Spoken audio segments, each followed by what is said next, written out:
All right, we are back for another edition of the Southern Ontario Dirt Show podcast. I'm Jonathon Howe. He is Travis Cunningham. This is episode 56, brought to you by Ohsweken Speedway, Bicknell Racing Products, and make sure you grab your tickets for Merrittville Speedway from Vasickle Pet Valu or Lundy's Lane Pet Valu. Whether you're a driver or a spectator, you can grab your pit passes and grandstand tickets ahead of time and beat the box office.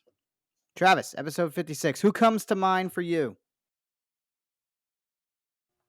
For me, this guy, he has a part in my life.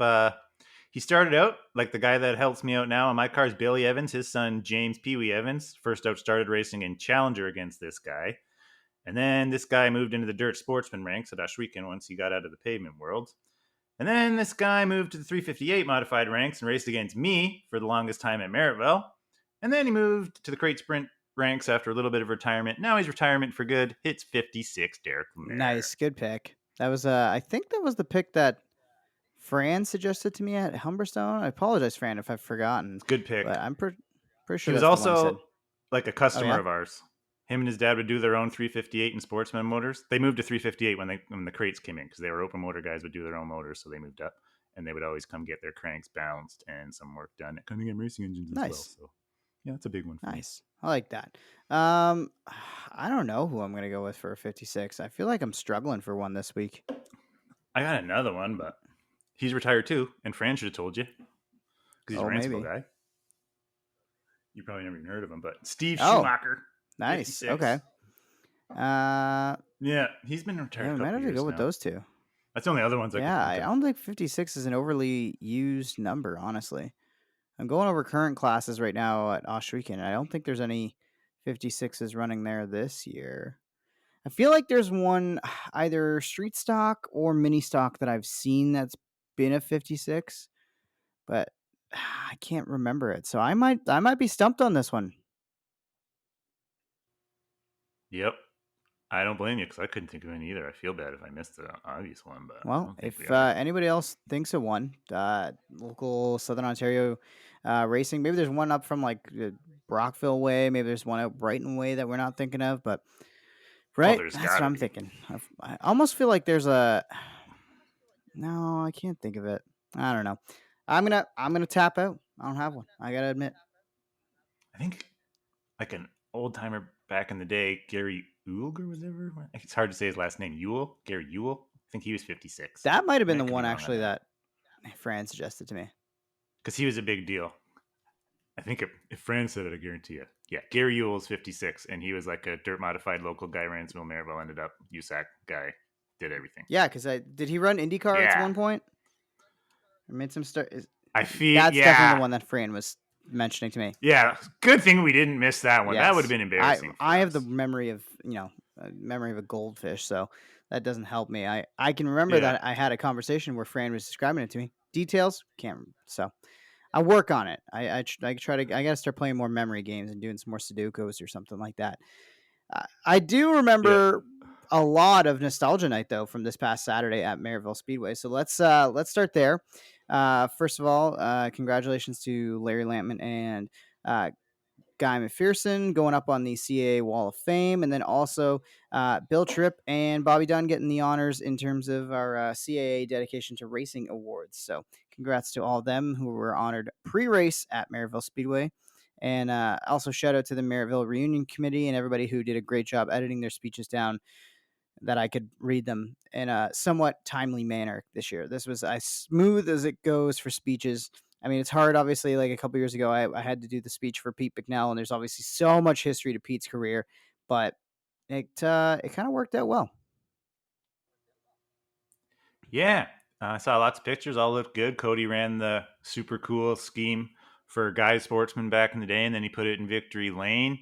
Larry Lampman, looking young as ever. That guy hasn't aged a day since he retired. It wasn't been that long ago since he's raced, but like since even when I raced against him, man, he looks the exact same. Definitely deserves to be on the Wall of Fame, but almost looks too young to be in there. He still looks. That's kind of what I thought. He was one of my heroes growing up, man. I loved Larry Lampman. He was a super smooth style. Wouldn't mess with you unless you deserved it. That was my favorite part about him. Always clean unless you deserved it. And one night he started dead last because he was teaching someone a lesson that deserved it in the heat race and had to start tail. He got penalized. and drove right through the field and won the race. It was like started 27th, 50 lapper, winner. It's like, Yeah. dang. Doing some driving coaching Yeah. over at CTMP and some Porsches. So I feel like, yeah, I feel like Really? Larry's. We kind of. Do you have a contact with him? Should we track him down? Can we get a Larry Lampin episode? We probably could. Yeah, I would hope so. If you want to do it or not, I don't know. But a Larry Lampman episode will be Well, let's see if we can dope. put that together in the not too distant future. Let's go to the results though, and we'll start with the modifieds. You already mentioned the sportsmen, but we'll get to them in a second. The modifieds, Corkback Merchandising 358s, won by Matt Williamson. That makes it 7 in a row. A 50 lapper that we talked about with our buddy Travis Miller at work today. Him and I were going back and forth. It was a great race. I saw some people talking about it being a snooze fest online.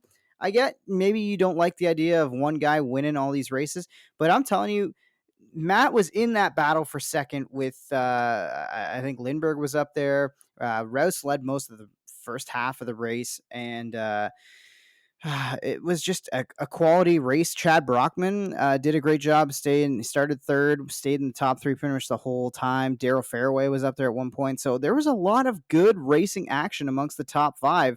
And just because Matt, I would say, cleared to the lead and drove off in the final 20 laps or so. Just because he drove off with it doesn't mean there wasn't good racing. I mean, the battle between Lindbergh, Brockman, and Rouse for second was fantastic. At one point, they were like 3 wide. Great stuff.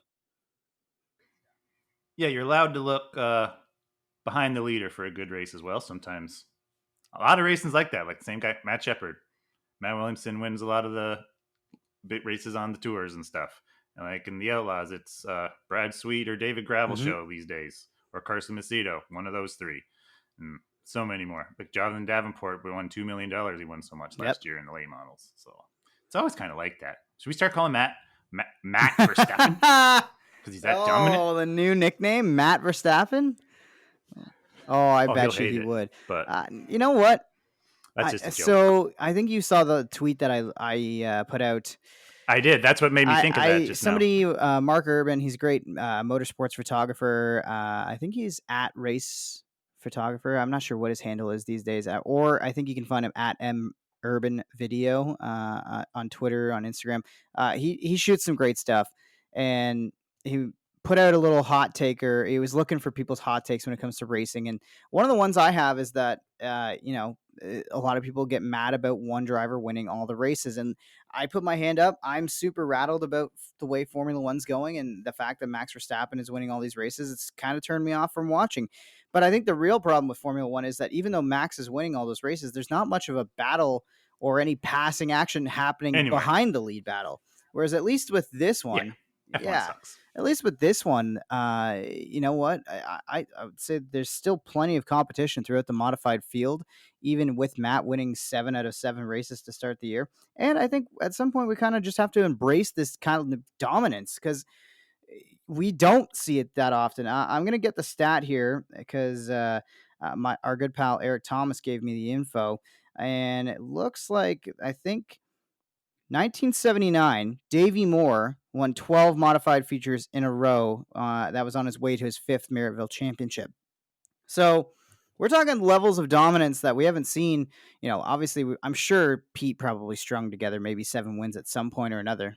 2004, he won like the first Okay. 8 in a row, 7 or 8. He even took a week off that year, and that just purposely tried to get himself out of the points, but it didn't work. He still Exactly. So these are levels of dominance that we don't typically see at our local short track, and I think we kind of just need to embrace it. So I'm a big fan of what Matt's doing, but I'm going to be an even bigger fan of whatever driver can get up there and knock him off the throne just a little bit. Yep. Yeah.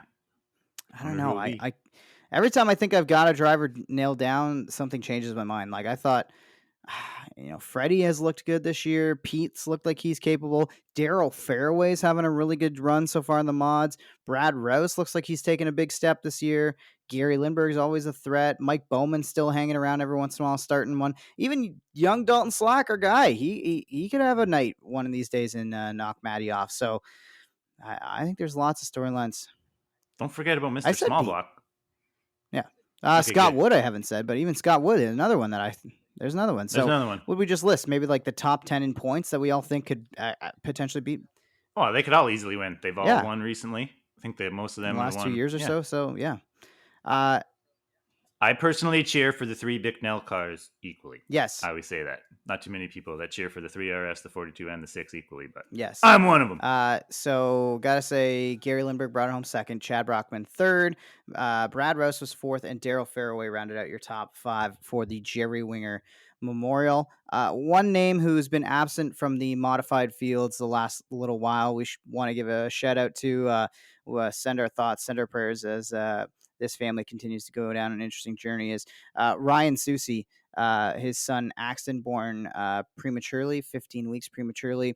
And huge shout out to the Merrittville community, all the race fans who contributed. We did a little helmet collection. All the modified drivers went out and collected for their fellow competitor and his family as they try to navigate, the upcoming challenges that are going to come with Axton's early arrival, racing into the world more a little bit sooner than everybody expected. So shout out to you, the race fans who came out on Saturday night and contributed, and anybody else who's contributed to the GoFundMe in the last week or so that's been going around. So just thinking about you, Ryan, and Ryan also big reason why I'm going to be racing a go-kart on dirt tomorrow. So uh, hopefully I can Mm-hmm. do a good result and make him proud. Yep. Think about Ryan, Becky, Yeah. and Axton. Moving on to the sportsman, you already mentioned it a little bit earlier on. Cody McPherson, big win. Started 12th, drove up to the field to first.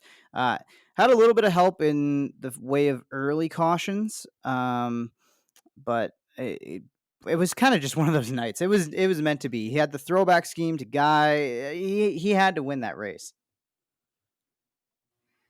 Yeah.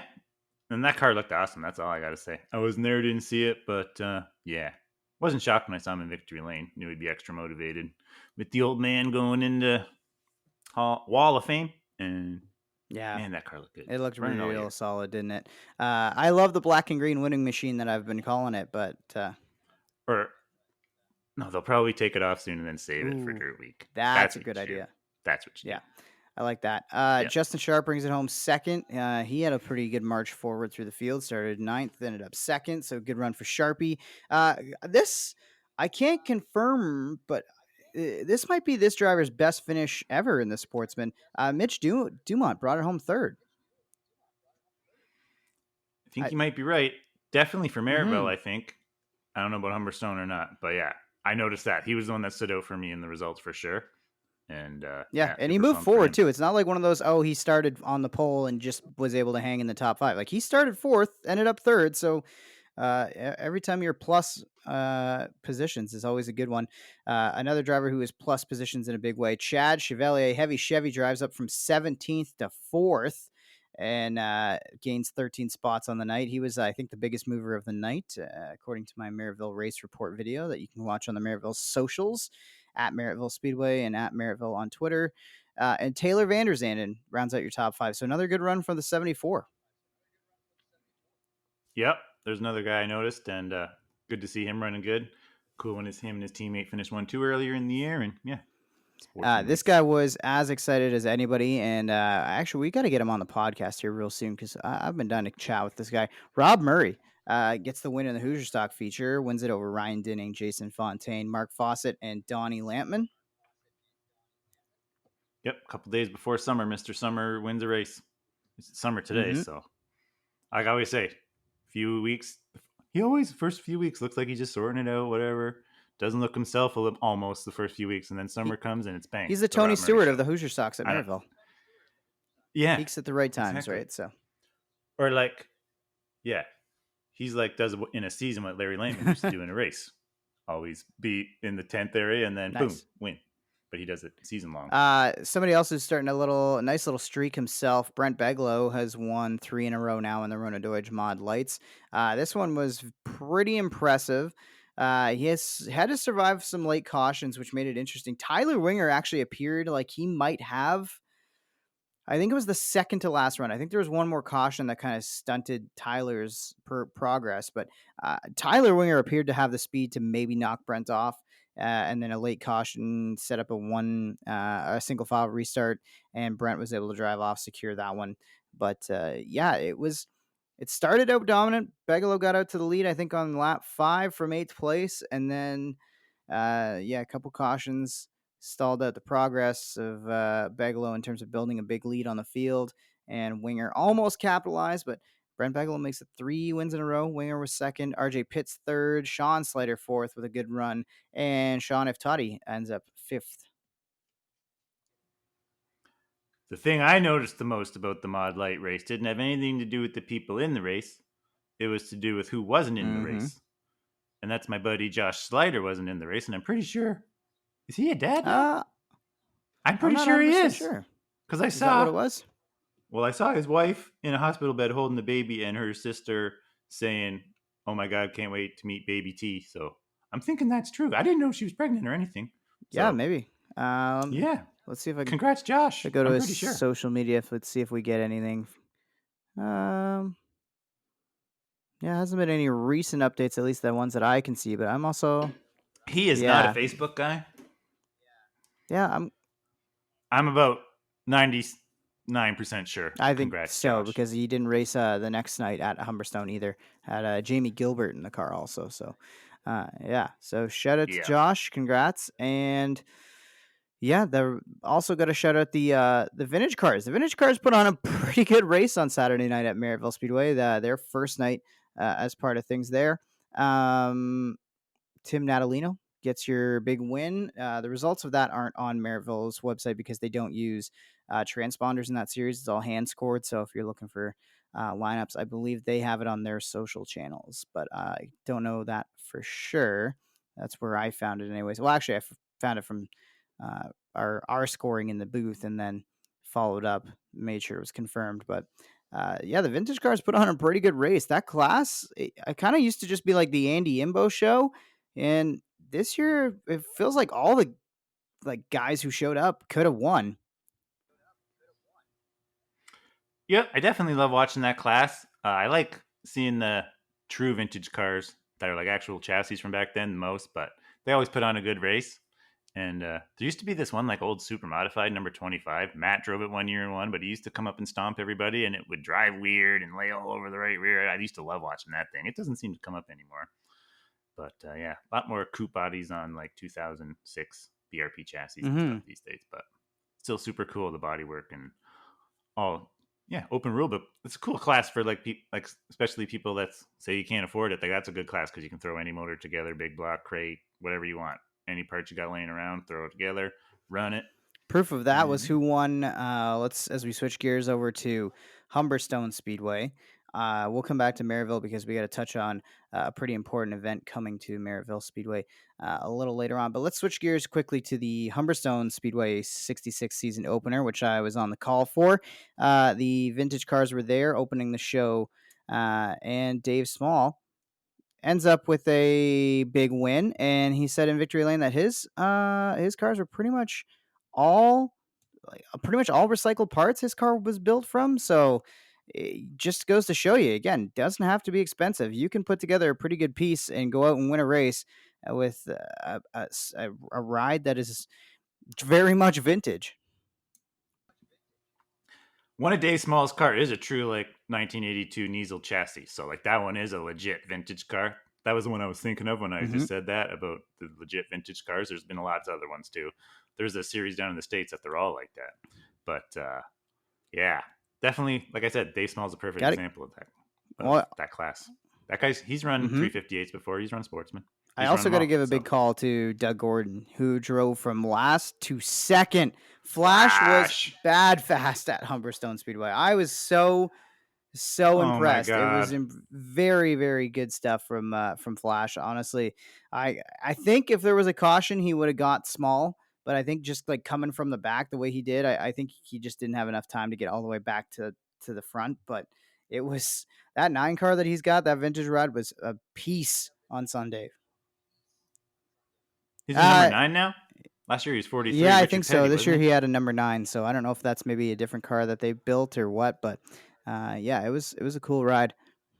I'm sad I didn't suck it up and come in a little feeling under the weather now. Sorry for leaving you hanging for call it by yourself on Sunday, but now I'm really upset. I deserve it. I miss Flash going last to second. I would You would have love to been see it. very, very impressed. I'm promise you that. It was like he was shot out of a cannon. Over in the mini stocks. They have two Ooh. modifieds now, so hey Todd, throw the old man in the backup Ooh. car. We want Flash. We want Flash. I'm We here for it. want Flash. I'm here for it. Why not? Yeah. Over in the mini stocks, this guy just loves to win opening nights places. Alex Riley gets the win in the Bosch Car Services mini stocks over Sean Cuse, Tyler LaFontaine, John Lubeck, and Olivier Larocque. Yeah, what Yeah. a show off. Oh, he won opening night, but that's only because our buddy Cole Hardy Yes, got a flat exactly. too. Both recent Yeah. No, guests. this one, Yeah. Alex. This one was more I would legit. say it wasn't He even necessarily more legit. It was just that like he just kind of had a nice drama free race, and that's kind of what he killed him. that's kind of what needed to happen. He didn't dominate by any stretch of the imagination. He didn't win by like 17 car lengths or anything. He just got out to the front, made it work. I think he started inside the top 5 if I'm not mistaken. Um, but yeah, and there was a little a little bit of chaos too, but I think Sean Cuse bounced it off the wall at one point. There was a couple other drivers who had some wild rides, but Sean Cuse recovered and ended up P2. Like I say, LaFontaine, Lubeck, Larocque, that was your top 5. Over in the Tender Cuts meets modified lights, Leroy Buscombe breaks through for his first mod light win. So shout out to Leroy. He was pretty happy about that. Sean Slater ended up in second, driving one of the Bigelow 16 cars. Tyler Winger was third, Ryan Anderson and Sean Iftati are top 5. So a couple different names than we would typically see inside the top 5 in the mod lights. Yep, and I've just double checked. There's a picture of Josh hugging the wife with the new Nice. baby. So, congrats, Josh. And he owns half the field, so all those guys got to be thankful Definitely. for Josh. That's for sure. He owns Mr. Bigelow's car, and yeah. So who else in Sean the top Slater 5 then? driving one of those Bigelow 16X. He had the 16X, which was the red Yeah. one with the white letters, if I'm not mistaken, or maybe red with black. And this was the race Yes, Buscombe won, exactly. right? So Leroy started up front. It was a good night at Right. Humberstone to start towards the front. Like it was very much, I don't want to say a one-lane racetrack because by the end of the night, especially Cody McPherson kind of figured out a top side, but He can figure that out exactly in right. anything, though. So yeah. it wasn't necessarily a full one-lane racetrack, but it definitely was a track position style racetrack. It was hard to come from the front to the back unless your name's Flash Gordon. So, Flash. yeah, it on the it was bottom? very much tight to the wall, Ooh. especially through 1 and 2. 3 and 4 kind of had some bumps to it. So if you didn't have the car set up perfectly right to run the bottom side, you got into those bumps and it kind of forced you out. And that's kind of why I felt like 3 and 4 widened out a little bit. That's kind of how Humberstone. That's kind of Humberstone the way it is. 1 and 2's a lot of bottom. A lot of guys fall off turn 1 and 2. It's like the Humberstone slide when they get off top.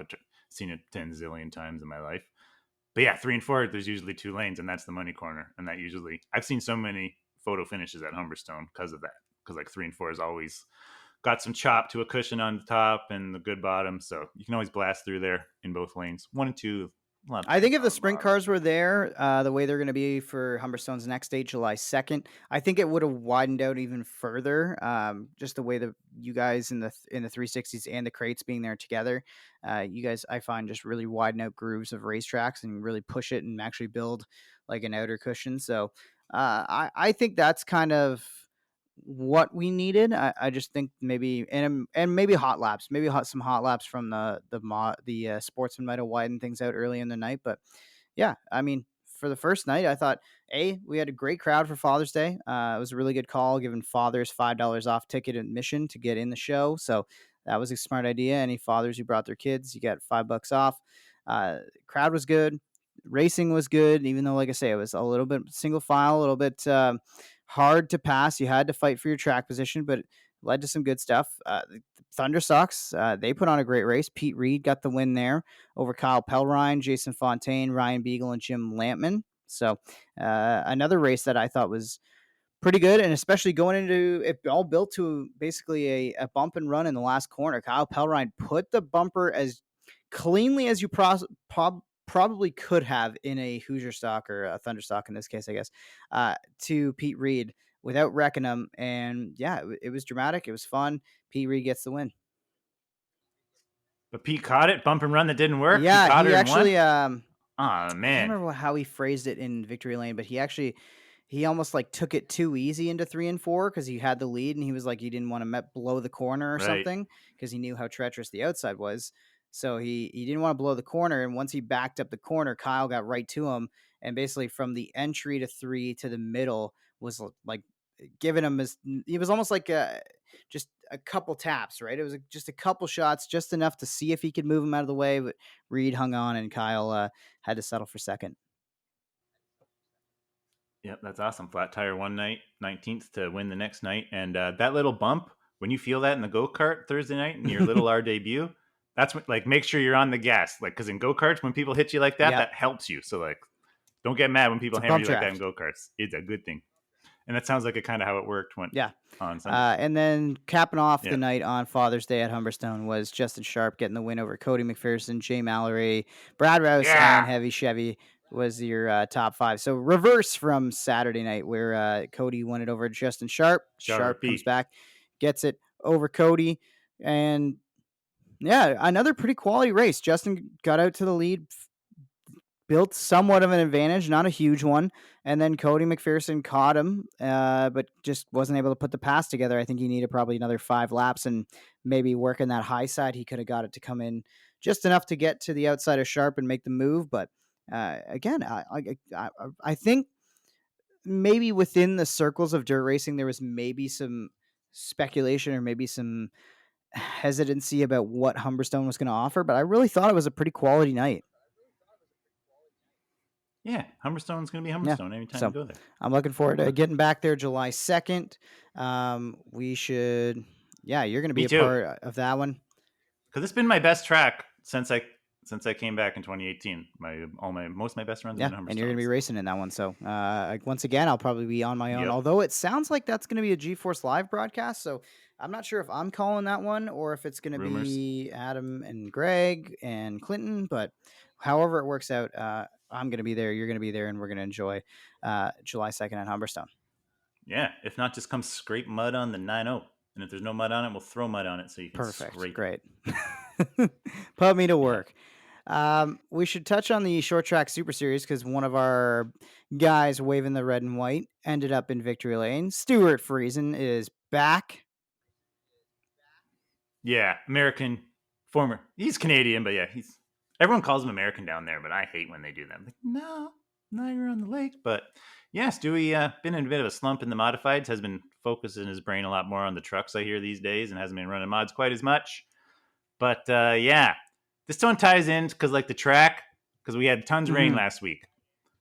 Friday, I'm sitting ready to go to Ohsweken, and I thought for sure we'd be getting it in because I checked the radar and there wasn't going to be much coming through later on. And it was sunny out. I thought it was all past. So we went and bought our stuff for the sandwiches that we always have in our trailer and stuff. And then it got rained out at like 1 o'clock. And Clint said it was just too wet to race. I fully understood it. That can happen sometimes. And it's just been Ohsweken's trying to pump them through. Like opening night, it was going to rain too. And we pumped it through. And it was kind of wet that night. So I just that one threw me back a little because we've been trying to pump them through. But then Sunday at Devil's Bowl with the Short Track Super Series where Stewie won, like they did go. Like they got a bunch of rain on the Saturday night and Friday, and then they did not cancel because of being too wet.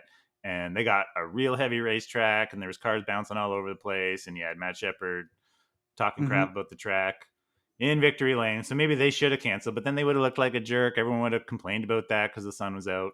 So it's just another opportunity to show whether you damned if you do, damned if you don't in that situation. But Devil's Bowl usually is awesome and slick. That's the whole thing. Like it showed that even the guys that get it right when it's too much water, you should probably shut her down. Otherwise, you got cars bouncing around all over the place. And Pete Britton was leading. He broke a shock, like that typical modified where the right rear hangs down, shock breaks, because these coil springs put a lot more force on the shocks than the torsion bars used to. And yeah, they were all bouncing through. J.R. Hurlbert, I always thought that guy was young, but man, when he got out in victory lane, or not victory lane, but on the podium in second, he's an older dude. I always thought he was a younger guy. So I learned something about J.R. Hurlbert that night. I've seen him race, so I just never knew what he looked like. And I forget who was third in that one. Yeah, Steve Bernier with a W16. So yeah, everyone who says W16s can't keep up with open motors is clearly wrong, because the SST motor rules couldn't be any more open. You can basically run an outlaw motor with a intake and carburetor on it on alcohol. You can run it a big block. You can run whatever you want. And W16, third spot on a hammer down track. Steve Bernier, heck of a job. And I welded at least over 20 cars for them. They buy and sell them as well for people up in Quebec. They're called Team TBR cars. They get a couple different little things. And yeah. And what happened to our boy Matt Williamson? Because he ended up 20th after starting 10th. In the heat race, he was third, got the last redraw spot in his heat, and then broke coming to the line, but he still managed to hold on to third by just a whisker. And then in the redraw, he said it popped out of gear. And then he was going forward all right. Him and Shepard were going through the field pretty good. And yeah, came down the lane down the front straightaway. Almost got in the way this time. One of them, I think it was Drelos, had to make an evasive action to get around him. But this time he got out and he ran over to the wall. And you could, right away, I said to my mom, oh, drive shaft for sure. And that's what it was. I don't think he was hurt, but just got a little bit of an owie, because for those of you that don't know, most people do, but the drive shaft runs right between your legs in a dirt modified and a sprint car. And there is way more hoops and stuff like that in a dirt modified for it to get through. The sprint car one's like just one little hoop, and I run a bag on the U joint. But yeah, there's lots more stuff to stop it in a dirt modified. I need to stop, and apparently he still got Matt's ankle. But it was more of an owie than an injury. I remember Todd Gordon had that happen, and he like instantly came to a stop and got out and was really hobbling around. And I was like, what happened? And then they're like, oh, you've probably never seen this before. But yeah, when they break the drive shaft, it kind of can come apart inside the vehicle and give you a nice little hit to the legs. And I'm like, oh, yeah, no, that's awful. Yeah, Tony Stewart, like the drive shaft didn't break, but when he got injured, I think it was 2012, the whole torque tube and drive shaft assembly, because he wrecked and it all came apart. It came over and smashed his leg and broke his leg, and he had to sit out NASCAR races because of that. You remember that? Yeah, that's when Austin Dillon and Mark Martin filled in. Same kind of thing. Yeah, you would know that. Well done, Johnny. I have a pretty good memory of basically 2000s and on NASCAR. At one point, my memory's more like 2001 and before, because that's when I was hardcore into it. My boy Dale. Yeah, no, I would say 2000s and on. I think I can I can barely remember Jeff racing at 2001 or a Rainbow Warrior car. I can barely remember seeing it because I would have been 5, or I would have been 7 when he switched to the Flames. How I remember. So. Right. Yeah, that kind of wraps up the racing action locally. So we should probably tee up the weekend, because that's a big one. No 360s on Friday at Ohsweken. And that is because exactly. And that was such a great thing to see. The payday for that race is going to be pretty wild for a sportsman event.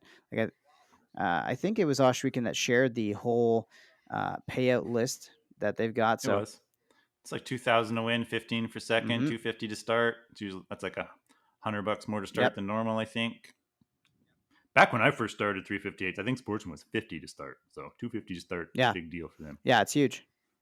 That's a normal 360 sprint car on a normal. Yeah, it's great to see. That's how you keep people racing, because even the guys at the back need money too, because gas is the same price for them, tires are the same price for them, parts are the same price for them. It's also a big money day for the Thunderstocks too, because they've got the Cash Blast 50. Yeah, and that's paying $2,000 to win, $1,500 for second, $1,100 for third, and at least $75 to start. So pretty good night for the Hoosier Stocks or Thunder Stocks. I'm gonna always call them Hoosier Stocks, but the Street Stocks. We'll just leave it at that, right? Street Stocks is safe. That's the best way to say it. That's a good race too. I'm so old I can remember the Turner boys running the 50 lappers and winning those in Street Stocks. And you're going to be in the booth for that race. People are going to be able to catch you on that came G-Force. Together quick. See, that's the whole reason I said yes. If it would have just been a normal old night at Ohsweken that wasn't on G-Force, I probably would have said no. But because it's live on TV and I had so much fun doing it the first time with Adam Ross, and that's how I got back into the announcing gig. And that's how I kind of met you, because I got back into the announcing gig. So it wouldn't be for this podcast if it wasn't for that time I worked with Adam Ross. So this podcast wouldn't exist almost. Yeah, pretty much. So yeah, because it's on GeForce and the live thing, I had so much fun the first time doing it. And I'm going to be at Ransomville on Friday night because I will be calling the autograph night, filling in for Jay Trainer over there with my pal Stephen Petty. So maybe we'll try to coordinate, recap that weekend with Stephen next week on the show. We'll see if we can grab Stephen for an interview. That could There be you our go. guest next week.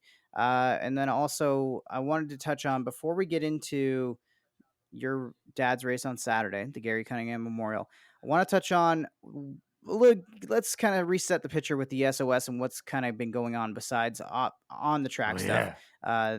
Basically, a little announcement about Brighton and the Southern Ontario Sprints. Yeah, I would say that was a shock to me last Thursday when I saw it, but that would be a lie because I got inside information that it was happening the day before, not from Pete himself, but from other people. Anyway, I knew about it Wednesday, and when I got that text, it definitely shocked me. Brighton and Southern Ontario Sprints are parting ways. So all the rest of the races at Brighton this year, I don't know why it happened. I'm thinking this is just me guessing. I have no reason, probably over the scoring thing that happened, because that was a pretty big kerfuffle. But they've parted ways, and I hated to see that. I hope maybe one day it can be reconciled. But Brighton says they're still going to run the dates that were scheduled, and they're going to have, I think it was 2,000 to win, 300 to start with, and then Labor Day will be more. So 300 start, that's the magic word to get TC to go. So I'll probably still go to a few of them anyway. Labor Day one I can't miss. I love that weekend so much at Brighton.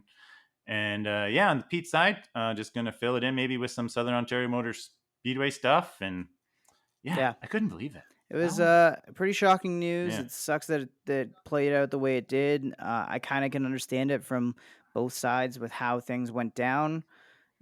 But I just hope it's something they resolve going into 2024, and that and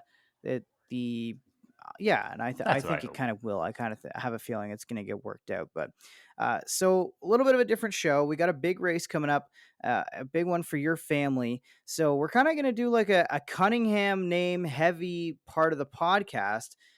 So why don't we take a little break? We'll squeeze in the ads that we got to do, and then we're coming back and we're going to talk about the Gary Cunningham Memorial and get an interview with Travis Cunningham and get to know. This has been requested. Get to know the legacy of the driver of the 90 on the Southern Ontario Dirt Show podcast. The Southern Ontario Dirt Show is brought to you by Ohsweken Speedway, Southern Ontario's home for Friday night excitement. For over 25 years, Ohsweken Speedway has promoted and played host to sprint car racing with a new season of family-friendly events on the horizon and set to begin May 19th. Catch our own Travis Cunningham as he races weekly in the 360 division each Friday night in pursuit of a season-long championship. The Friday night lineups are rounded out by crate sprints, thunder stocks, and mini stock divisions as well. In addition to weekly racing, Ohsweken Speedway will also hold several marquee events for the Southern Ontario Sprints, the Action Sprint Tour in their West Series and National Series, as well as a visit from Canada's premier stock car series, the NASCAR Pinty Series, on August 14th and 15th for their only stop on dirt. Mark your calendars as the 3/8 mile dirt track located in Ohsweken, Ontario welcomes drivers from across the country and beyond for the 19th running of the Canadian Sprint Car Nationals, which is scheduled for September 16th. To keep up to date with the latest news from the track, be sure to find them on Facebook, Instagram, and Twitter. For track information on policies, admissions, directions, and more, be sure to visit ohswekenspeedway.ca. That's OHSWEKEN Speedway.ca. Ohsweken Speedway, your home for Friday night excitement. The Southern Ontario Dirt Show is brought to you by Bicknell Racing Products. The last 40 years plus have seen Bicknell Racing Products grow to be an industry leader for racers and enthusiasts alike. Their St. Catharines location is home to 20,000 square feet of manufacturing and retail space, with a second store in Niagara Falls, New York, and a dealer network that continues to grow day by day to serve Southern Ontario, Western New York, and beyond. Bicknell Racing Products distributes Hoosier tires for much of Eastern Canada, New York, and even parts of Pennsylvania. BRP has everything you could need to keep your car performing at its peak, with genuine parts from the manufacturer. They even have a technical support line committed to helping you with the most up-to-date information and feedback from racers and crew chiefs. Have you ever thought about a career in the automotive or racing industry? Now is your chance to take the leap with Bicknell Racing Products. They are looking for CNC machine operators, welders, and more to join their team this season. Please send all resumes to Dana Curving at BicknellRacingProducts.com. That's DANA CURVIN at BicknellRacingProducts.com. For further information on Bicknell Racing Products and to find a dealer near you, visit BRP online at www.BicknellRacingProducts.com or on Facebook or at twitter.com/BicknellRacing. Back again here on the Southern Ontario Dirt Show podcast. I'm Jonathon Howe, and I'm joined by my co-host, but more importantly, my guest this week, Travis Cunningham.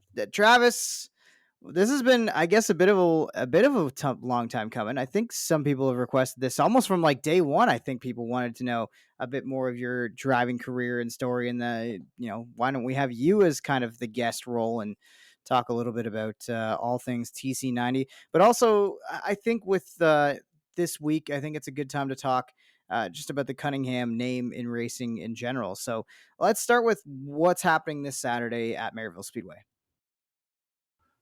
This Saturday, I saw today, this is going to be the 10th time we've actually ran it. It's not the 10th year, but this is going to be the 10th time we've actually ran it. So you could call it the 10th annual, or not annual, but the 10th Gary Cunningham Memorial. Yeah, this year is the first year I decided to raise a little extra funds. So got a bunch of lap sponsors. We were able to make it $350 to start. It was already $3,000 to win because Tammy 10 Media, John Brush, same guy for those that know. But they stepped up and initially they made it $3,000 to win, $300 to start. And then all our lap money is all between 2nd and 24th. Basically just closed up a lot of the position. Like, it just made it $350 to start, which is a big thing. A normal payout, you got to finish 9th to get $350. So I think that's pretty, like, if you qualify for the show, you're getting a normal payout as 9th. So that's a big deal. One, like a thing like Ohsweken did last year when they had those 3 nationals for small teams like me and like John Burbage and all the guys like that. Like those 3 times when it was 1,000 to start those 3 nights, that's like 3 second place finishes for us, for guys that maybe usually aren't in second. We could be, but usually we're not. So you know what I mean? And like I said earlier in the pod, like the guys at the bottom, they're paying the same for fuel, same for tires, same for a lot of stuff as all the other guys. So they need a little love too. So I made her $350 to start. That goes all the way to 13th. So I wanted to put more in the top as well, because if we made it $350 to start, it was going to go all the way to 9th. So then I wasn't going to put any in the top 5. But then I did just start to do that as well. But so 1st and 3rd stayed the same. We put an extra 100 into 2nd, which is now 1,100. We put more into 4th. I think that's usually $650. Now it's $700. 5th's usually $500, so that's a pretty big bump up for that one. That's $150. And then 6th usually $450. That's $525 now. 7th I think is usually $400, and that's now $500. 8th usually $375. Yeah, $375, and then now that's $475. 9th usually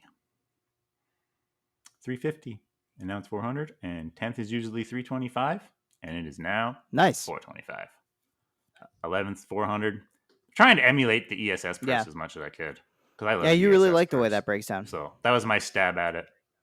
Yeah, ESS has more in 2nd and 3rd and stuff. Which there is a couple bit of jumps there that if I would have raised money, I would have, or if we could have got more money, but we still raised $1,900, not counting that there's extra stuff like Daryl Turford. I forgot to mention this last night on the G-Force show because I felt a little rushed, but I forgot to mention his 2 things. He did a couple cool $50. So $50 for last car in the lead lap. So wherever that ends up, 50 extra bucks. And he said last car to go a lap down, but that's the same thing as last car on the lead lap. So last car to go to lap, wasn't that the first car 1 lap down at the end of the race? Technically. Yeah, which is also the last car on the lead lap's technically still on the lead lap. Oh yeah, right. So he wants it to be the first car a lap down. Okay, we got to fix that. First car a lap down, extra 50, and then an extra 50 to the fastest lap by someone less than 10th place. So 11th through 24th, we're gonna look for the fastest lap. And yeah, that person gets an extra $50 too. I like that bonus. And there's something Yep. I was thinking we should do a Southern Ontario Dirt Show 50 for fastest lap in the top half. We can do that. We're gonna have to. Yeah, for sure. We'll split it. Yeah, that's Okay, let's do it. what we sold. I thought of that That's what we like sold before we stickers started for. recording. So We could do. Yeah, yeah, let's do it. we're doing it. So yeah, $50. Just announced Just right now. confirmed. Heck, For a quick time. So in Formula One, you get an extra point. In the Gary Cunningham Memorial, you're going to get an extra 50 perfect. bucks. So that's another good one. And each of the heats pay $100. That's a big one. Which $100 to win the heats. I ESS was gonna does say 25. that's not a normal thing that you So see in a lot of racing where they actually pay out for heats, right? yep. So that was the one cool thing I wanted to do. And 100 bones. So yeah. Definitely not just going to ride in a redraw spot for that. No, if you're in no, second. you're not. Nice. $100. So a lot of great bonus money going towards the event. It's going to be a great time in the 360s. Also on the card at Merrittville that night are going to be the 358 modifieds, the Hoosier stocks, our mod lights, and the 4 cylinders as well in it. So full field of 5 racing divisions for Bobcat of Hamilton Weekly Racing. I'll Yep. be on the call. Travis will be in the field, of course. And it's a great night to honor your dad, who's got a pretty rich legacy in motorsports of varying kinds. It's not like he was just a dirt guy or just an oval pavement guy. I think, No. if anything, He's a I guess racer. maybe his highest accomplishments, you could say, are in drag racing. Well, as a driver, And yes. He's got a Wally, right? That's the main thing. Yeah, he won the Molson Grand National at San Air. It was modified eliminator, so that was like a whole bunch of different separate classes in modified eliminator, but then they would all race each other, and that was for the big Wally. And yeah, he beat them all. He actually beat Bruce Allen in the final, who went on to have a pretty illustrious NHRA pro stock career. So me and him always used to watch Bruce because it was cool to say that he beat him. But yeah, that was the big one for that. But we'll get more into him. I want to go through my lap sponsors. Let's do that. I'm going to let you do that. Yeah. All right. So never done this before. Finally got all this $1,900 plus the extra things from Daryl. And then he didn't want me to say this, but John Burbage Racing, he couldn't get lap 21 sponsors, so he threw an extra $50 to the 21st position because we had already sold lap 21 to this Krutchka's because that's Gary Krutchka's number. So they had that one locked down pretty quick. So I'm like, I'm sorry, they came first. But he threw an extra $50 at lap 21. So like 20th and 22nd are 350, but if you finish 21st, you're going to get 400. My mom was saying, like, aren't guys going to, if they're running there, drop back? I'm like, I don't think anybody is going to drop back to 21st, even if it is $50. No, you want to finish as high as you can. I don't think we're going to have to worry about that, Rosie. So, yeah. Did I say the thing about my mom's going to do something? No, you haven't said that, extra? I don't think. I don't know what it is because I'm a racer. She doesn't want anybody to know, but there is something my mom's going to do Saturday financially for someone. I don't know how she's doing it, but she is going to do it. So stay tuned for that. She's going to keep me in suspense. All right, my lap sponsors. Lap 1, Billy Evans. He's my dad's best friend and my number one guy on the crew. As well, I had to double sell lap. So Ryan Hunsinger is on lap 1 as well, and that was in memory of Tom Downey. Miss you, Tom. Lap 2, Mac DeMann and Hoosier Tire Canada. Nancy and my dad were pretty good friends, so she sponsored 2 laps. First one was lap 2. Lap 3 is the St. Amand family. They used to have the Bob St. Amand Memorial, and I sponsored a lap for that a few times, and so they've repaid me for lap 3. Lap 4, Trevor and Brooke Monahan. Trevor's he's raced a lot of stuff. Former customer of ours. That's also brookemonahan.com. I forget what his wife does, but he made sure I had to have that in there. But yeah, Trevor, he was one of our customers. He ran like Challenger at Flamborough, and he kicked a lot of butt, moved up into super late models, won a couple races, and now he's like a NASCAR Pinty's guy. He ran a car for Glenn at the dirt race last year, but he's trying to run a few more this year. So that's him lap 4 with Nick Sheridan as well. SRP Performance. Nick's also on lap 5. Nick just put a new cool video up of him dyno and shocks. That's what his new business is. Building everything to do with shocks. Slades are their main thing, but I'm pretty sure you can handle anything if you rig it to him. And SRP Performance. That's Nick Sheridan, lap 5. Lap 6, Nathan Ackland. That guy does so much for racing, he can't even... it's on pretty much every car at the res, Ackland Insurance, but he just wanted to be Nathan Ackland for this. So lap 6, Nathan Ackland. Lap 7, Dylan Westbrook, DWR Automotive, his new business. So thanks to D-Dubs. And that's also Palace Bros Racing. So both them guys got the 7 in the number 1, lap 7. There you go. Lap 8, Hills Bros Racing. And that's like Matt and Josh Hill, not the 7X crews. But yeah, so thanks to them boys. Lap 9, Paul Gabori and James and Angie Evans. I had to double sell that one. Lap 10, Kevin Lovey's Mr. Crew Chief. Lap 11, Jamie Turner and Burbage Racing. That's the one I gave Burbage. Lap 12, Chuck Barton. That's his business is B Squared Decals. He letters, the one at Ohsweken I know of for sure is, why can't I think of his last name? Ryan Fraser. So B Squared Decals, Chuck Barton, lap 12. Lap 13, Diablo and George Parsons, who was a former customer of my dad as well. Lap 14, Hillsboro's Racing again. Lap 15, Max Tire Supply. That's Roger Lazon, longtime Burbage crew guy. And he started a new tire business, Max Tire Supplies. Lap 16, Curtis Gartley. And that's in memory of his dad, Larry Gartley. And they're having a Larry Gartley memorial at, I think it's Tilsonburg. It's one of those micro tracks up there that I've never been to, and I got to get there. So I'm going to have to sponsor a lap in that race. I'm going to have to think. And Ben from Larmit Racing as well. Lap 17, Corey Turner and DWR Automotive again.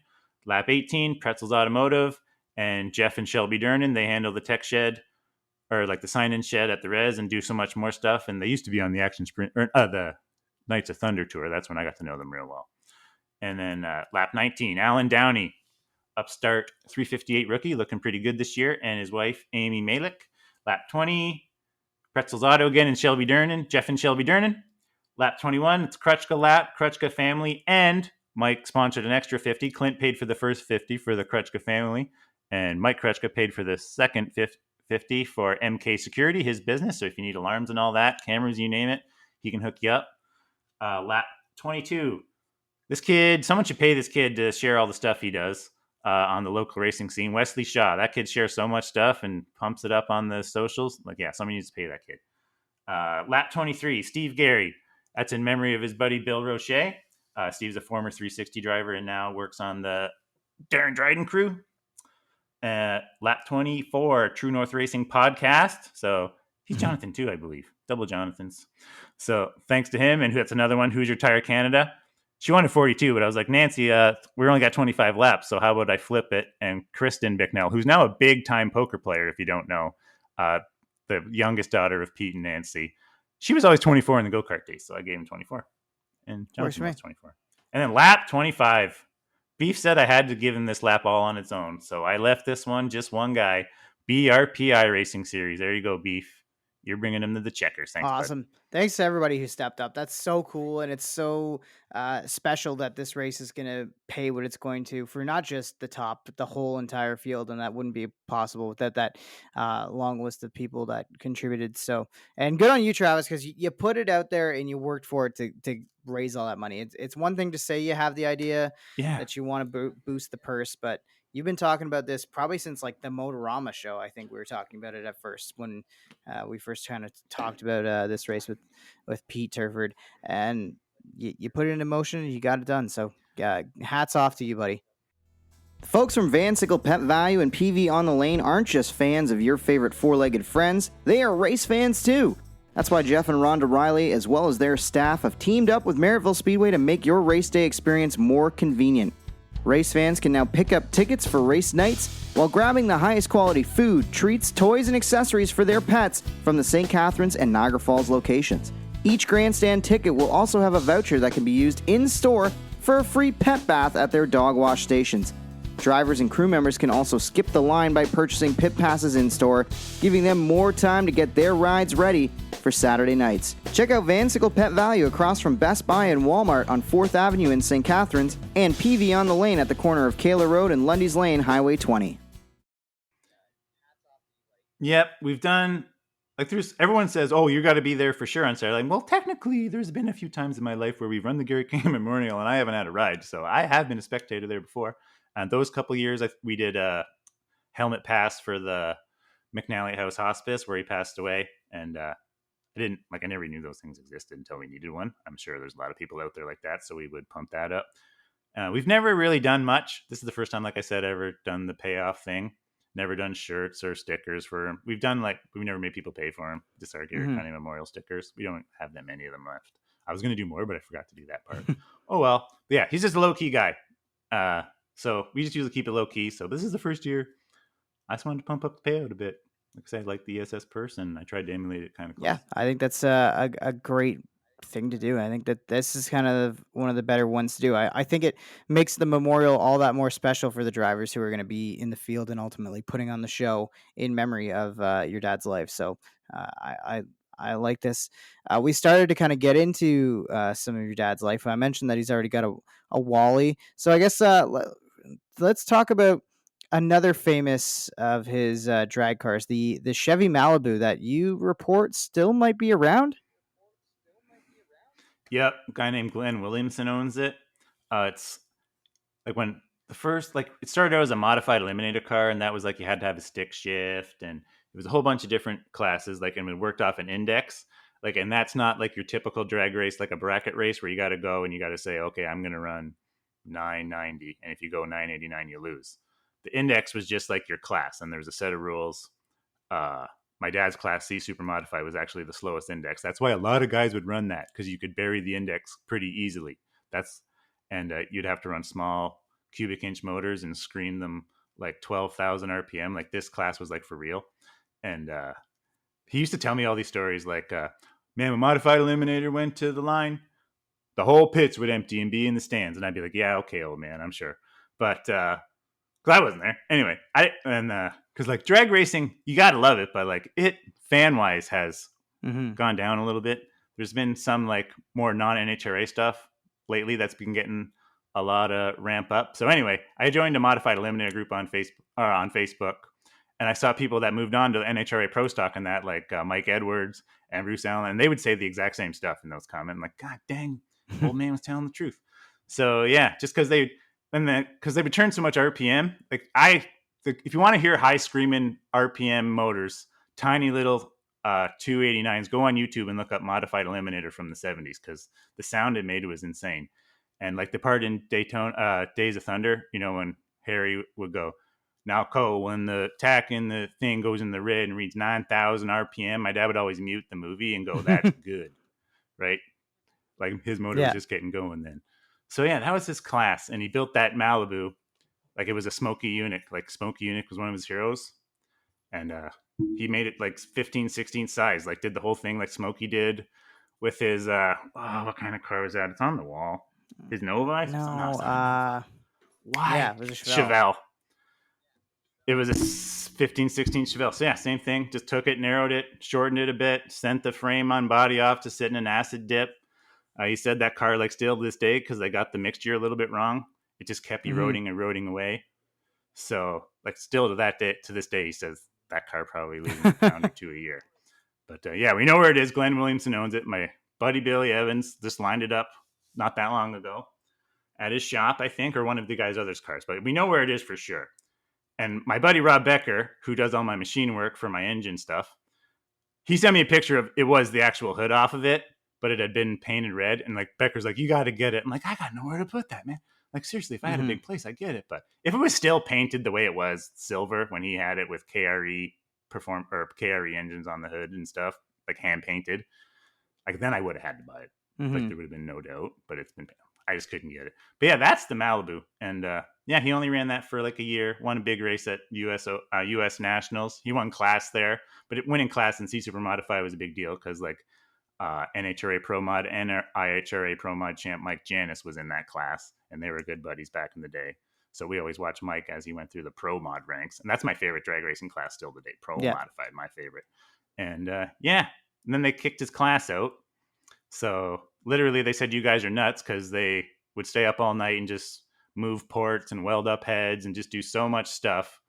Like they would get 600 horsepower out of or not 600, but like high fours, 500 out of a 289-inch motor. They would open it up to like a 298 or 297 sometimes, but think about it, like it's missing how much?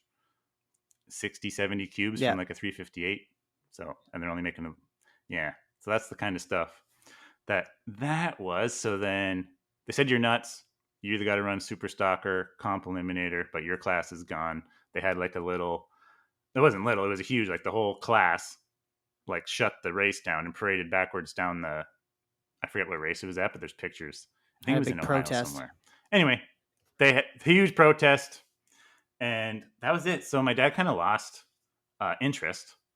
in drag racing at that point, because then you would have to go. He called it a shoe polish class because people literally, it's called bracket racing, and you could have a 10-second car in the left lane and a 7-second car in the right lane, and the other one guy's going to get a 3-second head start, and the other guy's got to chase him down. But if that guy's got 10 seconds and he goes 999, he loses, right? So he hated that fact because his idea was there was still a staggered start, but if you went too fast, that was good. Yeah, we buried it, kind of like pro stock, but not with the pro start. That's why they called it poor man's pro stock. So yeah, they canceled it, had to run super gas, didn't really like it. So that's when he tried to drum up some business. That's when we got into the circle track stuff. He bought a late model for Delaware. And yeah, he hired Earl Ross. So the only Canadian to ever win a NASCAR race at Martinsville, drove for my dad for the first year. And they won their first ever race because my dad, most tricks in NASCAR engines and any engines these like they came from drag racers. Drag racers were the best engine builders. They all came from modified eliminator. One thing to like mention that I didn't like, Jack Roush owned a car before he owned the road course stuff, before he owned NASCAR stuff. He owned a modified eliminator car, and it was driven by Don Bowles, and it was a Ford Falcon, I believe. And he ran B modified or B super modified, so one class above my dad. So same eliminator, but different class when they were doing the class runoffs, like he won at Indy. I know it's kind of hard to understand, but anyway, so he raced against Jack Roush, and he said he used to like helicopter motors in and out, like, and it was hilarious. And like my dad could beat them. So yeah, that was a cool thing. Where was I going with that? Yes. Wait, we're going to the stock cars. Yeah. So he built the motor. Drag guys know the best motor secrets. So they won the first night. And then they bought a brand new car. The first car they bought was it's kind of like a famous car. It was Ron Bach's car. Wayne Keeling and Terry Kitchen were the two main drivers that drove it. I see lots of talk about that car on the internet when it was painted as the green 68. Well, that's the car my dad bought. And he stripped it down, turned it into a silver 29. At first, he was going to hire his buddy Brian McDonald, who's a big shock guy. He does a lot of shocks for the APC series and Pinty series. Now these days, he has a shop up. Oh man, I've been there. I can't even remember. So out in the boonies. Anyway, he was going to have him drive first. That didn't work out. Hired Earl, won the first race. But then he bought another car. They finished, he bought a brand new 1982 Junior Hanley, cool car, like best of the best with more like an outlaw body on it. Whereas the first car was like more of an 80s Camaro style. It was like just going, whereas the new car was like a Gen 3 Camaro because it was an 82. But then there was a funny story with that, and it ended up with Junior buying the car back and with like a bag of cash, literally like 25,000 US cash. My dad said it smelled like it had been buried. And he came over and just dropped that. And he says it was in like US 100, so it was hard to cash at the bank. They ain't going to take all 25,000 at once, right? So yeah, you look like a drug dealer almost. But yeah, so there's a little squirrel with that car. And then the second year they ran it, my dad, Earl would take 100% of the pay. My dad got sick of that. So he found one of the young upstarts that he thought was a good hot shoe, and it turned out to be right because he's now a Canadian Hall of Famer, and that's Stompin' Tom Walters, and he gave him like his first like super late model shot. And yeah, they won a bunch of races that year as well, and they both made money. And that's because like my dad would get half the pay and Tom would get half the pay. So yeah, he says that was some of his best years in racing. Fun fact about my dad, like back then, because like the drag racing back then was pretty big, and he was the first guy to ever bring an enclosed trailer to Delaware Speedway because he had a financial guy. His name was Erwin Kurtz, but he would fund the whole deal. It was actually called Kurtz Racing Engines back then, and it started off as the Engine Works. But yeah, so yeah, Tom Walters had the fun, and then they sold that, got Erwin a cool drag car that went like low eights on just like a small block with a single four. I think it went sevens with nitrous, and he drove that a couple times. And yeah, that point, I'm born. And so then he took a few. And where does the engine building start? Was he always building engines, and that's kind of engine builder all the way back to that initial Camaro that he won the Montreal with. Initially, he was a chassis builder, right? So like one of his famous cars he built was a Corvette, and it's still banned to NHRA to this day. It made a pounds per cubic inch rule, and it's still in the rule book today because it was so light. He did the same thing. He did this car first before he did the Malibu. Same thing. He built it out of 3 wreck Corvettes. So he was a chassis guy to start in this engineered racing is what it was called. And there was like other guys, Alan Marsh, who drove the Corvette. Him and another guy would do the engines, but my dad they would always do theirs first. So he got sick of waiting. So he just learned how to do it himself. And that's how the engine started. So he learned how to do it, started doing his own engines. And then, yeah, that's when Irwin came along, Kurtz, and they started the engine works. That's kind of like when he went out on his own. Because there was some drama that broke up engineered racing, that's for sure. And then, he went out on his own. And then that's when, right around the same time when that class, NHRA said, get out of here. So that's why he got that stock car to drum up a lot more stock car business. And that's when, like, he's built engines for, on the pavement side, Junior Hanley, Don Biederman, Pete Gibbons. Like, there's so many pictures I've seen online of Pete Gibbons. Like, he's a big cast car guy back in the day. You've got to know him, right? With the Canadian Tire #1, pretty iconic car. But, like, he used to hang out at my dad's shop all the time, and in his super late model days, he would, like, put his arm around the logo KRE to let it show. And he owns a big business now, engines in Mooresville, North Carolina. And Billy tells me there's talk that he wanted my dad and Pee Wee to go down there, but they just couldn't do it. They didn't go. But that, like, Gibbons Performance, big deal in Mooresville these days. I follow them on Facebook. Follow it up if you like engines, because they post a lot of cool stuff. And who else? So Larry Jackson, he's a current cast car guy. He was always at the shop. He used to win a lot in, like, open wheel modifieds, like the Oscar modifieds that they have now. He was like King S at that, and he was another one of my first heroes. I make fun of him for that now. I'm like, oh man, Action Jackson used to be his nickname. And I always call him, like, I don't know if we can call you Action Jackson anymore, Larry. You're officially Larry Jackson, but I still love him to death. And I predict him a top 5 this weekend in Newfoundland or something. Yeah, they're going far away. Larry Jackson for a top 5, because he's got 9th and 9th. He's got his head in the right spot. Nice. Go Larry. He's a low buck guy. I cheer for him. So there's another one. And John Fletcher, there's so many guys. Tim L. Like, I would never go to the races and see my dad's engines lose very much. Like, if you're going to Cayuga, just write the check to one of our guys. That's for sure. Like, and Mossport, he owned that place. A lot of the big places were definitely where he excelled there. And, like, the pavement late model class is where, like, his bread and butter was, where, like, it was a 2-barrel carburetor, but, like, everyone would try to get more air in, but with a 2-barrel carburetor, like, they would cheat up the engine, run bigger valves, like, cheat to try to get more air in. But this 2-barrel carburetor isn't going to bring it in. So, like, my dad would actually run smaller valves than you were allowed. And, like, that was all stuff that he learned from his drag racing, because it was the same similar kind of engine, small engines, trying to get the most horsepower out of it. And that's why his 2-barrel motor was the best combo you've ever seen. Like, if you got a Gary Cunningham 2-barrel motor, you're instantly winning races, even if you're not. Like, Sam Hazelwood, he was a good guy. He was struggling. He was a big time. He's in the Brighton Speedway Hall of Fame. But when he switched to pavement, he was struggling. As soon as he got a Cunningham motor, he started to rip off wins. He was a perfect example of that. And the dirt side, that's when he went to, we closed our Cunningham in 2006. Cunningham Racing Engine it turned to eventually. And that's where, like, I lived my whole childhood. That's where I learned how to drive my go-kart. The funny story about my first go-kart, because that happened at Cunningham Racing Engines, which was 530 Seaman Street, Stony Creek, Ontario. The sign's still there. Lots of people have good memories there. But my first go-kart was just a crappy old cart. And I must have run 10 million laps around the shop, driving the other people in the complex nuts, I'm sure. Because I would do it all day, no matter what. And then, they eventually bought me a racing go-kart. That was 1997, my first racing kart. And we went to where you race now. That was my first ever race. Yep. Up in Hamilton. That's not what they called. That was when they called it back then. But that might have been Bob Cameron. It might have been Cameron Speedway. It was before that. It was right before Cameron's bought it. I only ever raced one race there. Got my butt absolute kicked. Robert Wickens was in the field. I remember that specifically because he killed it in the karts, and then it went on. Everyone knows what happened to him. But he was always. That's why that wrecked me so hard when he got hurt. Because, oh man, I was always such a Robert Wickens fan. Me too. He was the guy on the wall. When I started racing there when I was 13 or 14 years old, he was the guy on the wall. It's like, this could be you. You can make it, right? So So anyway, I got my butt lapped by him in my only ever road course appearance in my go-kart career. And then we found a circle track, Betas. It was mostly known for being a dirt track, like Mike Bowman, Joe Middlemiss, Brandon Easy.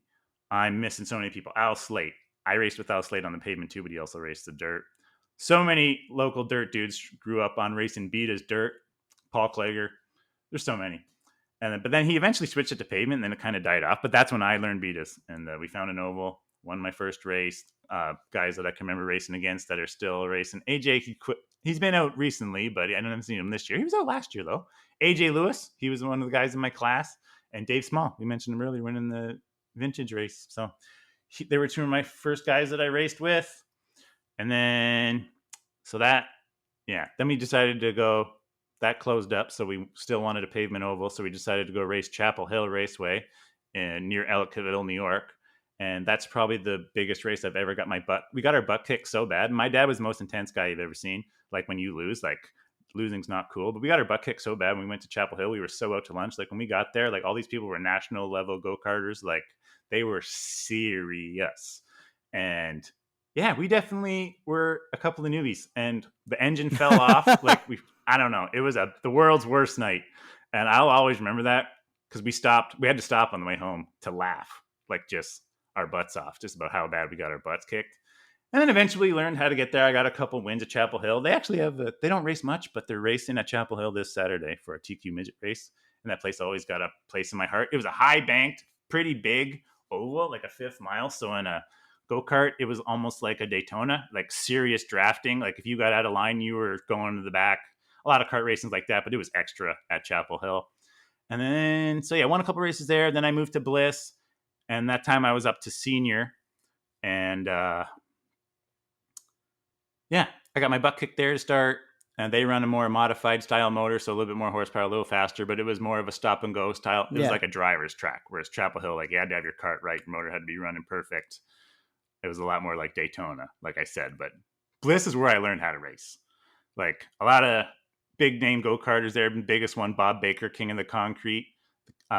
He owned that race for forever. He just retired, and they like gave him a whole thing, like you're the king of this. They don't even have that race anymore. Anyway, he was a big karter, and he's a big like one of my biggest competitors to start with. I barely ever beat him, but a couple nights at Bliss I did beat him, and those are still like my biggest wins of my life. Because he was just such a big deal on the pavement side, especially, and in the indoors, not so much on dirt. But yes, like I was a pavement kid my whole life, like for the most part. Yeah. You know what I mean? And then raced all my karts on pavement. I did dabble in Merrittville a little bit. That's where I met my buddy Mikey Kretschka at the Merrittville Karts, and I met my best bud Steve, one of my best buds. Yeah. Anyway, I met him at Beta's Pavement, and he's been like my friend since day one, since I met him to now. He's still on my crew. He'll be there Saturday. So that's cool there. So I want to go back. Just a little bit because you kind of jumped over just some of the dirt names that your dad was building engines for, and I think this is part of the reason that I think we're having the Gary Cunningham Memorial at Merrittville and not any other racetracks. It's because he built for Pete Bicknell. Yeah, it's coming to a head because this is where we're at. Because this is all 2003. I won the Bliss Championship, and then that's when we came to this point in my career when. Okay, we got to go big car racing, or like I'm sick of go-karts. Mm-hmm. I'm not going to do this anymore. Like I don't want to do it. Like I'm not going to be a career. There's lots of guys that do career go-karting thing, but in my brain at that time, that is not what I wanted. So it was either big car or I quit. So we did end up somehow funding me. Like where did we get this idea? Because we couldn't go pavement. Like there's no way we could afford the tires. Like we knew all about the pavement world, and all of our best pavement guys to run a super late model or a pavement late model back in them days, like a local week, you had a 1 night of tire roll. But if you were going to a big race, you needed like 8 tires. Mandatory. Mandatory. So we couldn't handle that. So we always knew Merrittville was around, and Pete actually did come into Cunningham's, I think, and like tried to get my dad to be like his main engine builder, but my dad said no for some reason. I don't know why, but. Yeah, I wish he would have said yes to that one in hindsight, but like Pete wanted him to be the 100% engine builder. My dad didn't want to get all his other customers up. And I don't know how it went. But anyway, he did get to build motors for Pete when he went to Fioravani Custom Engines. That's when we ended up closing up our shop in 2005 or 6. I was already racing the dirt mod at this time. Couldn't go pavement racing. Bought Billy Evans and Pee Wee and Ange Evans and Mike Haig And we all somehow got this idea to buy a 358 modified. And back then it was still Sportsman open motors. So for us with an engine shop, there wasn't going to be much of a difference between a Sportsman and a 358. So that's when I went 358 racing and I got my butt kicked. But that's right around the same time that my dad went to work for Joe Fioravani. And Joe would always bring a lot of dirt cranks by. Like Joe Middlemiss was one of them. He would even be the runner between Joe's and my dad's, where my dad would balance their cranks for him because we had a balancer and Joe didn't. But anyway, yeah, so he went to work for him and then he got to work for Unmoto. That's when he worked, like, 1 year they worked there. They like cleaned up. They had Pete Bicknell. He won a bunch of races. And they had Mike Bowman that year and he won a bunch of races. And they had Chris Steele that year and he won a bunch of races. And they had Mark Delario that year and he won a bunch. And they had Scott Wood that year and he won a bunch. And they just had a really good year. And yeah, so that's when he started building the dirt engines. And coincided with us not be able to afford to go pavement racing, which I feel like if I would have went pavement racing, I have one pavement start in my career, and it was in an Ontario Pro Challenge car, which is it's like a Yep. dwarf car, but a late model for the pavement. And we went out first practice, I was in the wrong gear, and it was really like the car was slow, but it was still loose as like I Yeah. couldn't even drive it loose. So like I'm like, okay, I know I was in the wrong gear, but it was still loose. So we were going slow and it's loose. So you guys should fix it. And then my dad went to work with his pavement knowledge from owning those cars back in the day because he would do all the work on them. And his shop was next to Junior Hanley's. So lots of knowledge there on this pavement side. And like he fixed it. And like he could never do that with a dirt car. Like dirt car, it was new to us. Like my 5th ever dirt modified race I was ever attending, I was in the race. Not probably the smartest idea we've ever had. But yeah, that pavement race, he fixed the car. And then, yeah, I went like 18th to 4th in that race. That's my only ever pavement start. So, yeah, then we went dirt modified racing because we couldn't afford the pavement and got my butt kicked for at least the first year. I actually did get a top 10, but Chris Long, my buddy, always said, just miss the wrecks and you'll get a top 10. And the first little bit in my career, that was insanely wrong. Like I was getting lapped in the heats and stuff. And it was pretty bad. But eventually, at the end of the year, I did what Chris just said. I missed the wrecks and I stayed on the lead lap. And I did rip off like a 10th that year. And then I got in a big wreck my second year opening night. Merrittville still had way more of a moat. Ransomville as well back then. Like the moats were a lot more big. Anyway, I got in there wrong, trying to be a hero on the high side and junked it. And then that put a shock on the car that was broken and we didn't find it till halfway through that year. And then I had a real cool battle in a B main with a 358 series race with Stuart Friesen. He was driving the Doug Flash Gordon car that night. And then, yeah, that's when I started to run pretty good. I never did get a win in the mods, but I got some seconds and a third. One of my real big runs in my career was at Ohsweken one time. I went like 22nd to 3rd in a Lucas Oil race. That was a pretty cool one. So I always ran pretty good. Like I was always 10th, 8th, 9th, 7th, 6th, some 11th, 12th in there. But yeah, I was always in that range, But yeah, but I always had the oldest car in the field, and we like low buck operation, open trailer, truck with holes in the fenders. And then, yeah, so that was my modified career. We went to some cool places. Like when you go modified racing, like right out of the gate, like, was it almost better because you didn't have any, I don't want to say bad habits, but you didn't have any knowledge from any other series? You kind of were just thrown into the absolute deepest pool that you possibly could have gone in, right? Yeah, it sucked. Like I had no idea what a cushion barely even was. I was a pavement kid. You're wondering why you can't just run the bottom. Yeah, that's still a lot of the reason why I am a bit of a bottom feeder, even though all my wins, that's coming later, we're on the top. I know the first one was on the bottom, but that was a super tacky night. Anyway, yeah, like go-karting, like a flat cart, not the best like training ground for like a dirt modified or a sprint car. Like when you see kids at the Tulsa shootout every Christmas and there's like 11-year-olds, 10-year-olds in full blown like 600 micros and they're sliding, banging the cushion, turning off the cushion, rolling the middle, doing all that stuff. Like that's way better of training for a kid than a flat cart. There's just like a flat cart teaches you how to be super smooth, like real good for pavement. Like in a flat cart, you're going to learn this tomorrow. recording Thursday. But like you don't want to move your hands in that cart at all. Like you just got to let the cart do the whole thing, right? Because if you jack the steering wheel, that turns the wheels too much and that jacks your wedge all over the place. Like you want to keep that just as smooth as butter. But like in the 600s, you toss it at the cushion. And like I say, so just way better training ground. And that's why like even Dalton Slack, like he told me he had to work a lot at learning the top, and that's how he eventually got his first win. But he had to really work at that a lot to get out of the flat cart habit of keeping it square and all that helps you too. But like the bottom is the main thing. Like a lot of flat carts Yeah. is bottom only. Like a lot of races, they even start them single file now. Like I see a lot of big kart races, they don't do the double file because back in the day in a go-kart race, you used to pray to God you didn't start outside because you knew for sure. Like outside pole in a kart race used to be the worst spot. That was worse than dead last because the guy in dead last could suck into the inside line first and be by the because right, Yeah. and then they just train you. So the outside pole would always be the guy that sucks back to last. So yeah, that's hard to get out of you. And there's no, like we're in a dirt modified, you got to roll the bottom, slide up to the top. And I didn't know what the blue groove was. Like that's where it gets super slick in the middle. I had to learn that, stay away from that. Like I remember Pete coming over one night and just being like, "You are driving right through the slick. You got to stop doing that. That is not how to do it." Although now they got the car so like I would have been good at it if it was a coil car left hand panhand. I was ahead of my time because now they do that on purpose and it car hooks. But back then it was torsion bars and spring rods. So yeah, different technologies. Just yeah, I've never driven a modified like it is now. I think I've said that. Do you before miss on the it? pod, Do but you like if you? I would love a dirt modified. If I had room for it, I would probably have one. The only thing that is tough for the dirt modifieds is the fuel bill is pretty heavy. Like if you're running race fuel in this country, it's like $1,200 for a drum of fuel. That is tough sledding. That's the main reason why. If anyone wants to start, Travis, put me in one. I would definitely drive it.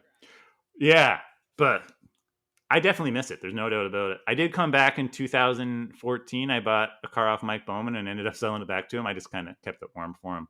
I had some good runs in that. Almost won a race, finished second. Yeah, I definitely miss it. I love sprint cars too, though. But it's just they're two my two favorite kind of cars, pretty much on the planet. So you mentioned the sprint cars. So what prompted the jump to that? How did that start for you? Right. So 2007, I hurt my foot, had to take a year off. 2008, I ran a full year of modified. 2009, my dad was already working at Fioravani's. They had this customer, Eric McNeven, and he was always a Ford guy. But anyways, they would build their motors, and they had a driver, Craig Downey, and I heard they might be breaking up. And I had never driven a sprint car in my life. And these people put me in their sprint car as like a full-time hired driver. I got to thank my buddy Steve Trendell because like he knew Eric real well back then, and he was like pumping my tires because he saw me run real good. He saw me at that Ohsweken race that I was talking about, and yeah, so he pumped my tires, and I ended up with a ride. And back then, I don't want to say I just ended. I think I was 22 then, completely green again. So then now I've just finally learned the modified, and I was gonna run both at the same time because I still had the modified in 2009, and I just freshened it up. Like it was ready to rock and roll. I was just coming off my best year in 2008, and I was thinking about running both, like I said. But then my dad had a heart attack that year, and that's the year like his health started to calm down pretty quickly. I can still remember the day when I shut down my modified team. He had just had a heart attack. No, he had just had a stroke. Like right side of his face completely limp, could barely move the right side of his body. And this was going to be the week I was going to. So we had already run a couple modified races that year. And this was going to be the week of my first practice in Eric's sprint car, which he didn't want me to drive that. Like he almost wasn't going to tell me. And I can still remember like shoveling the driveway with him. He told me. He's like, "Would you have killed me if I didn't tell you that?" I'm like, "Damn right I would have." But yeah. So yeah. I can remember it was the week he had the stroke was the week of the first practice, and like it was a full blown stroke, like right side of his body paralyzed. And then our good friend Larry Jackson, he comes into it again. He's a firefighter. He came because my dad he signed himself out of the hospital that week because he was not missing that practice. So like a total psycho, he signed himself out of the hospital, and Larry comes down and makes sure he gets to the track safe. And it's still the crazy scene, but yeah. So that Monday was the Labor Day or the Victoria Monday show at Merrittville, and we were trying to get the mod ready for that. And I couldn't look at him like that anymore. And I'm like, okay, this was a good idea when you were 100%, but just two cars ain't a good idea anymore. So yeah, I closed the door in the shop, and that was the end of my modified career for quite a while. Definitely the end Yeah. of my modified team, and like the Cunningham racing team for a while, because now I was driving for Eric McNeven, and definitely one of the funnest parts of my career, because I was officially a hired gun, and the first year I took 40% of the winnings, and I didn't pay anything. I just showed up with my bag, like I was officially living the dream. And yeah, my first sprint car race, I can still remember it. The heebie-jeebies I got going to that race. Oh my god, I was puking. Like, we got there opening night, there was 35 cars, and back then they only started 20. So like, oh my god, 15 guys aren't racing tonight. Good God Almighty! So they were strict about rookies not starting on the front row. They had to start tail. That rule is gone now. Like, they don't do it anymore. But so yeah, they were trying to make me start tail at the drivers' meeting, even though they would let me draw. They let me draw. This was when Ken Pelkey ran it. Yep. So let me draw, but then they tell me, "Oh, you got to start tail because you're a rookie." I'm like, "Whoa!" Because back then there was a few guys in the 360s around that maybe shouldn't have been out there. They were a little bit too slow. I'm like, that's fine, but like, you're not letting this guy start on the pole. Like, that guy's 1,000 times more dangerous than me. I'm like coming from 360s. Like, I showed in practice I can hold my car. Like, you're not letting me start. Like, I'm not starting tail. No way.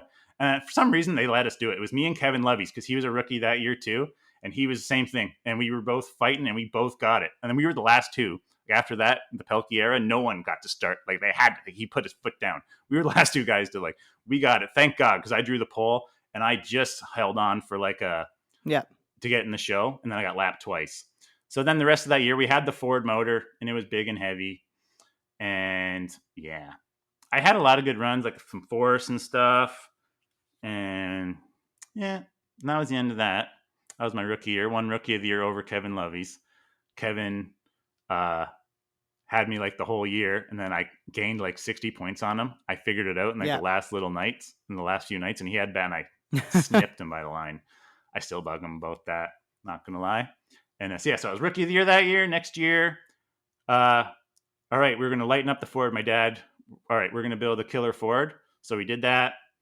And then we went to Canandaigua. It was kind of like similar with some years where Ohsweken opening night gets rained out. We went to Canandaigua instead, because Ohsweken got rained out, and we blew the Ford to smithereens.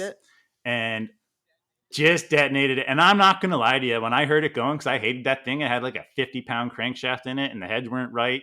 And we tried to fix it as best we could, but I hated that thing, and it didn't make the numbers we wanted to see on the dyno after we spent, all winter working on it. All winter, like, just stupid, crazy stuff. Like, we shouldn't have done it. But anyway, we grenaded it. I left my foot in it, and I went 2 extra laps because I never wanted to see that thing again. So then we built our own motor, and that was the last motor my dad ever got to build.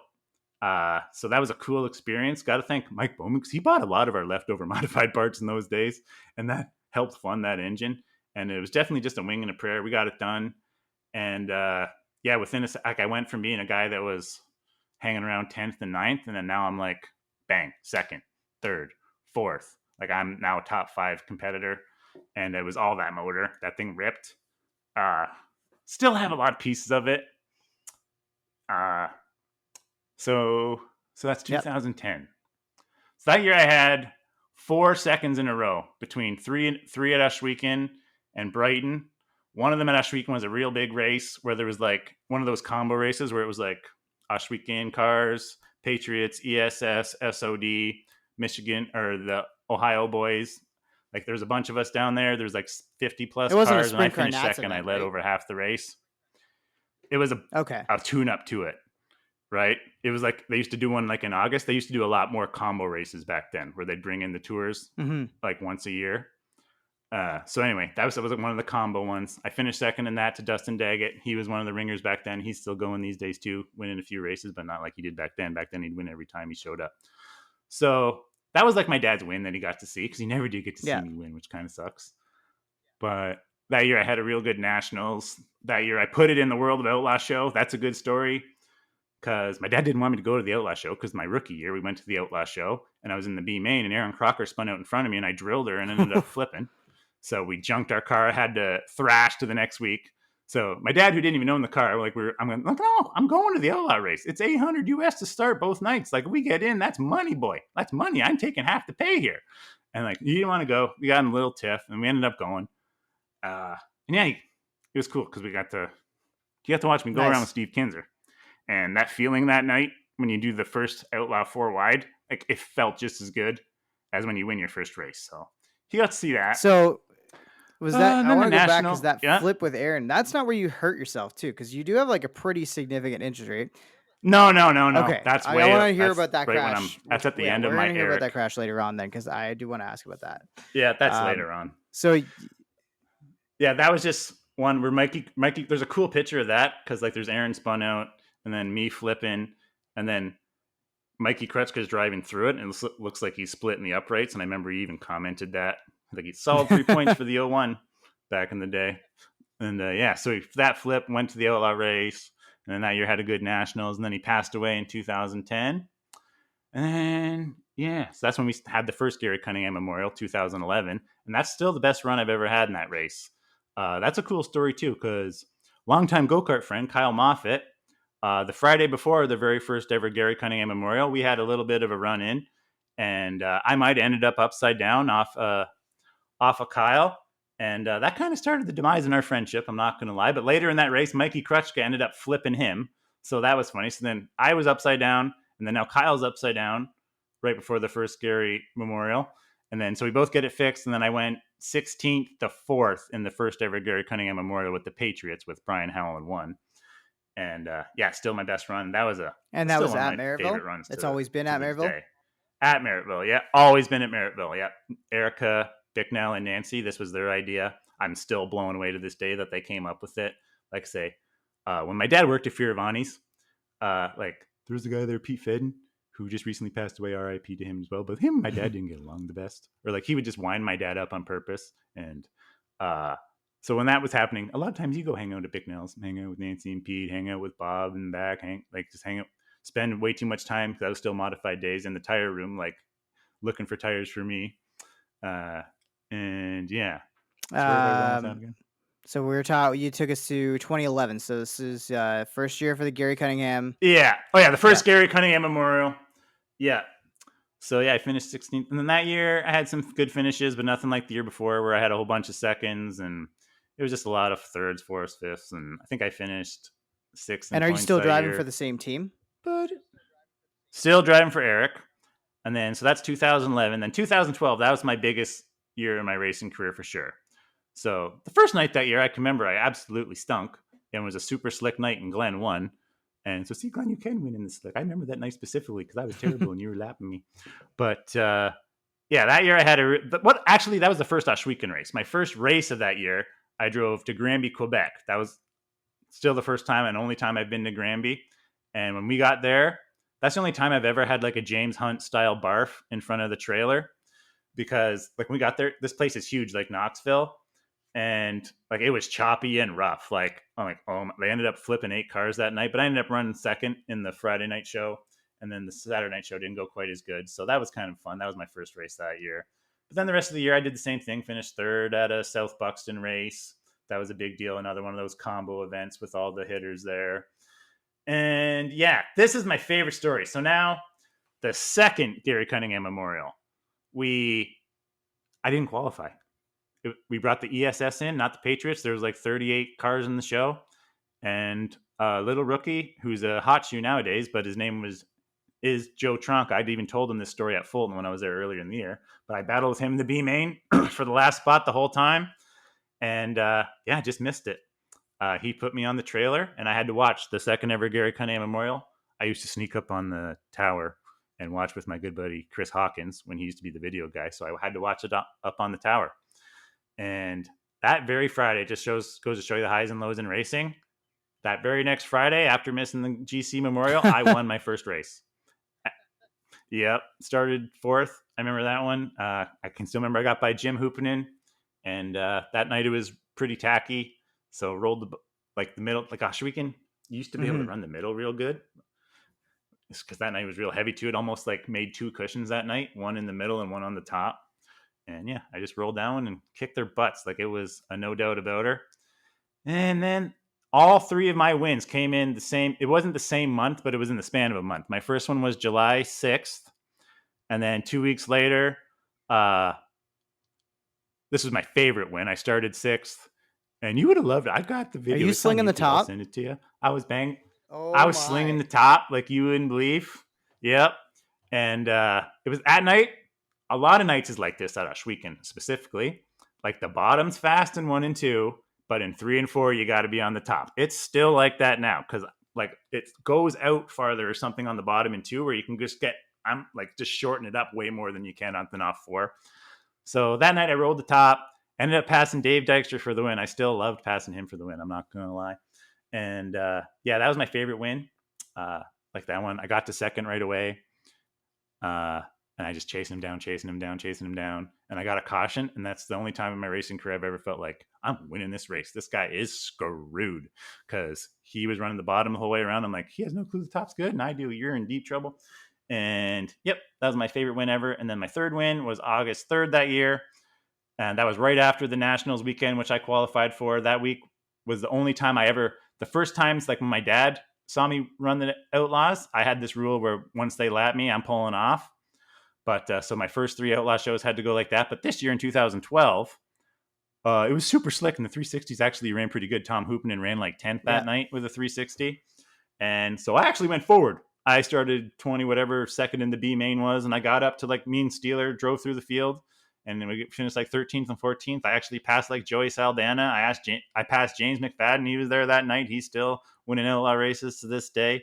So that was my favorite outlaw race. And then that Friday was my last race I ever won, and it was just hammer down. I got one of those races in a sprint car where it's hammer down around the cushion, and you get lucky and get the outside pull. Like I was so sure I was going to win. I went and got the front wing checker before the race and everything and made sure my front wing was in the right spot, made sure everything was going to pass tech. Cause like I knew like if I didn't screw up, I was winning. And that's, I did. And I haven't won since. I did this celebration then. It got a little bit of YouTube time back then, but I like spun the flag around and it looked real cool. And I like Yeah. tossed it. But like, oh, I still haven't got it back. I am not tossing it if I win again. I'm sure I'm going to hug it. I'm not letting it go. You're All gonna have to right. buy a new flag. I'll warn Yeah, the Speed so family. that's I'll warn the 2012. Speed That family for year, this Saturday that we're gonna need a yeah, new checkered. that would be dope. That would be next level. Last year I finished 5th in Dad's race, and that's been the best I finished in a while. So getting there. But that year I almost won the championship as well. That year was an awesome battle. It came down to there was 5 people left in the championship battle opening last night. It was me, Tom Hoopinen, Chris Steele, Glenn Stiers, and Dane Nada. And I ended up 5th, I believe. Or no, I ended up 4th. But yeah, oh man, what a kick in the butt. Like the second last night that year is what happens when you run the top. Some nights you get the car a little too tight and there's a big cushion and you completely junk yourself in turn 4. And I mean, I destroyed Eric's car to like there was nothing left of that thing. Like you can see, like when you wreck it Ohsweken, Yeah. you wreck. There's nothing left. And that's the only one really I've ever had that was that bad. And so yeah, we had to build the car in the week for the last night, and I didn't get her done. Chris Steele got it done that year. To be fair, Glenn did take a night off that year to go to Knoxville 360 National. So if he wouldn't have done that, Yeah. he would have destroyed all of us. But it's still the closest point battle to this day at the res. I'm pretty sure with Left that in many it. people in the running for it. Yeah. So that was a heck of a year. And then 2013, I just got done crashing all Eric's stuff. So we were down to our last little bit. So I didn't race quite as much. And yeah, Eric's wife, she was starting going downhill. I forget what she had. But yeah, she's eventually passed away. Eric's still around. Still see him at Ohsweken every now and then. But yeah, Eric had to get out of it. So that's when, a couple of years, that's when, like when I said I had to miss a couple of my dad's races. That was in those years, like 14, 15, 16 area. And then, yeah, that's when I bought my first sprint car. We started Cunningham Racing Engine, or Cunningham Motorsports again. I Yep. call it TC Motorsports nowadays. But yeah, now there's a car back in So Gary's shop. And ever since 2017, that's been so to what you see now. And that's been a grind and a half. you're living the Kowicki life right now, right? The owner driver, man, and Yeah. fronting. It's a hard life that you have when you run it that way. So I want to go back to 14, was it 14, 15, 16 that you said that you were out of the car? So is Yeah. that the time where you got into announcing? What were you doing that time? Like, did you stay involved in motorsports at all? Oh, yeah. Hung around Mike Bowman a bit. Worked on his car a bit. I actually got to drive his car one night at Merrittville, his Ransomville car back then, because we were at Ransomville Friday night and the thing went up in flames. I mean flames. So I took it out the next Saturday night. I was just supposed to shake it down, but Mike eventually said, "Yeah, you can race it. Just keep her clean." So I did. I think I Nice. finished 12th or something. But yeah, so I ran Mike's car once, and I worked on a drag car, a super fast, like low 7-second nitrous, super cool, like an old pro stock car with a big block in it with nitrous and stuff. So I did that. Got like a paid crew chief role. And then, yeah, 2017, I forget how it totally went. But one night, Erica just messaged me and she's like, "Hey, Dana, Curvin now." I forget what her last name was back then because she's married Teddy at BRP since. But yeah, she was married to him then. I can't remember. Anyway, we work with her at BRP now. But she was my announcing partner in 2017. She ran the show. And yeah, I had done announcing once in like 2007, the year I was hurt. And yeah, never done it again. But yeah, I was Dana's sidekick for a year and a half until Spieth took it over. And then I think it was Jim Hanley took it over, and then he Yeah. got fired, and now it's Oh, you. Stephen Petty too, right? Stephen was, yeah. Oh yeah, Stephen Stephen Petty as was my well. Yeah. partner in 2019 when I started. So you get back into it as a driver owner. You go out, and I'm assuming at that point you start running the Panther chassis, right? The first year it was a Maxim that I bought off Chris Jones, but then yeah, we went to Parts Peddler one year and started running the Panthers. I ran Triple X's back with Eric. And yeah, we've been running them ever And since.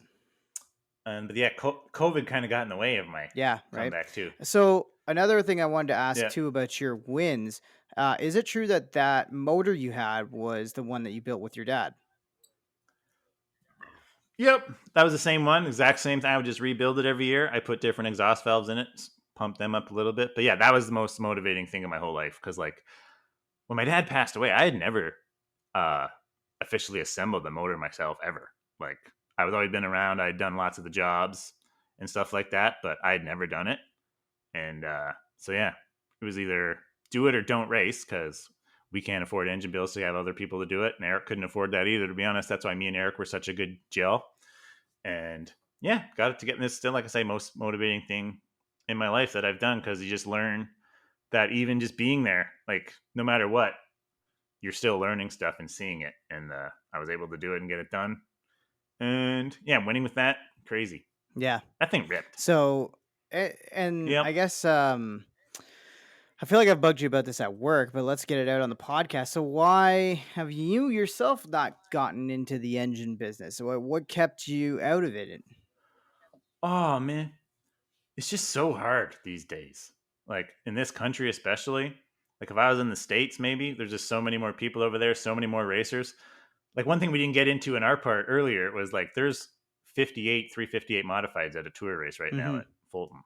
Do you know what I Yeah. mean? Like there's just there's a lot of them are running open engines, so it's just tough sledding up here for the engine build. Like I might this winter. I'm still deciding on. I might do like this went off season. I did a super late model motor for Mike Miller, and he was just running at Flamborough and Sunset the last couple weeks. And so next year I might do 3 or 4. So if you're listening, you're my good buddy. Hit me up. I might help you out. But I wouldn't ever want to do more than that. Like it is just hard work. Like I was last night putting piston rings on my new hitter motor that I'm building with all the top new technology and stuff. And like the top ring just feels a little bit tight, like it's like just the littlest bit. And then now it's got me all like it's fun. It's working on engines sounds fun until you start doing it. That's all I got to say because it is a lot of tedious work, a lot. Just so many things you got to know. And yeah, I wouldn't recommend it to most people, but at least know how to set your valves and stuff like that. Like Pete Bicknell, like I say, he's the best at working on his motors. His always look like they go around the block, and that's all. Just air filter maintenance, checking the valves. All your engine problems usually show up in the valves, so that's a number one thing. That's where like the problem sign starts. So that's number one. Like just know how to maintenance your engine, and that's all you need. Like that'll save you so much in your racing career as well, where you don't have to do the whole thing like a psycho and build them all. Because I'm not gonna lie, if someone wants to buy me one of them 60,000 US motors, I will take it and I will run it. Like I just can't imagine like where I'd be if I still had my dad. Like I was so spoiled back in the day. Like just my dad was Mm-hmm. taking care of it for free. Yeah. You know what I mean? Yeah. Yep. So that brings us to this season, and I think. Uh, I think that one of the things that we can get into this as much as you want to or not. Oh, actually, before I get into this, I want to ask about the injury. What was the crash that you think left you with an injury? It wasn't really an injury. Yeah. Yeah, it's just like What's your I big know I got crash? like a cracked vertebrae.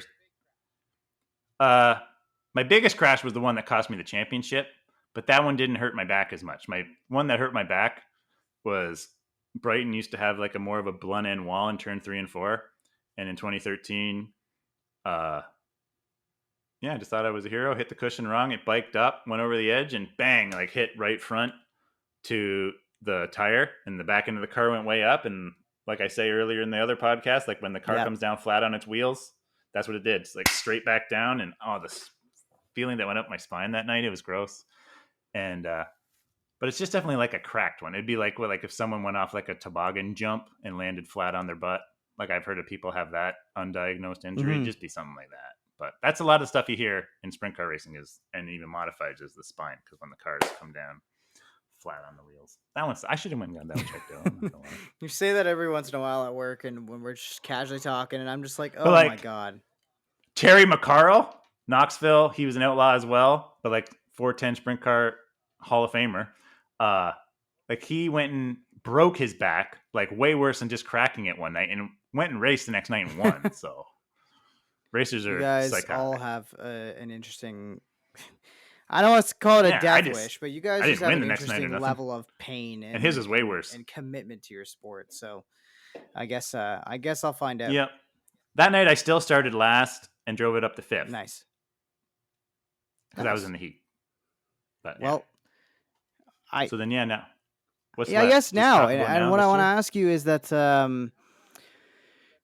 like there's all kinds of challenges with being a true kind of independent guy, but what do you think's like the biggest challenge that you face in your day to day, your weekend to weekend racing career right now? I'm gonna go back to something my dad would say, and race and be like he was an engine guy, but he had this saying: race can be a lot more fun if it wasn't for engines and tires. And that's just the thing. It's hard to keep up with that kind of stuff when you're a Hmm. low buff team. That's the main thing. Because like getting the car is the easy part. That's what I would say about people uh, wanting to think about an upstart. Getting the car is the easiest part. Like buying the frame and body ready to rock. Even if you buy the best of the best, that's still the easiest part. You still got to race that thing. Like now you got to race it every single week, and now it needs oil, and now it needs all that stuff, and that's just all that little stuff and tires mainly nowadays. Like watching people roll out with a brand new right rear on it bright and knowing they're going to melt it and have nothing left. The other week, like that was a big one. Like man, maybe I should, like you can't do that when you're a team Yeah. like me when you're starting 12th. You know what I mean? If you're starting first, you're probably okay. Bite the bullet, throw that new tire on. But it's just a lot like Shark Racing. Go follow the Shark Racing. They just had a good video of it on YouTube of how they started on the Outlaw Tour, and people were laughing at them. Like you're never going to make it. They had like one car, or yeah, they had two cars and one trailer. Jacob Allen and Logan Schuhart, who have both made it now, but they had 2.5 engines, and they did the whole tour. And yeah, now look at them now. Corporate sponsors, winning races. Logan's a championship contender. And yeah, it's just stuff like that. And that's the kind of stuff they had to do. Like if you were starting 12th or back, not a new tire. If you weren't running these positions, you got to pull off. And that's kind of the stuff like if you see me pull off when I'm running, like if I'm going backwards, I did it at Brighton. If I'm going backwards, I'm one of those guys that's probably going to park it and save my stuff just for time on laps, time on everything. It's just what you got to do when you're an owner driver. That's the only thing that sucks. And I hear people in the stands, oh, why don't you just keep going? Because it's $0 to keep going for me. That's why at Ransomville I did keep going, because all those positions I was gaining was like Yeah. pretty decent money.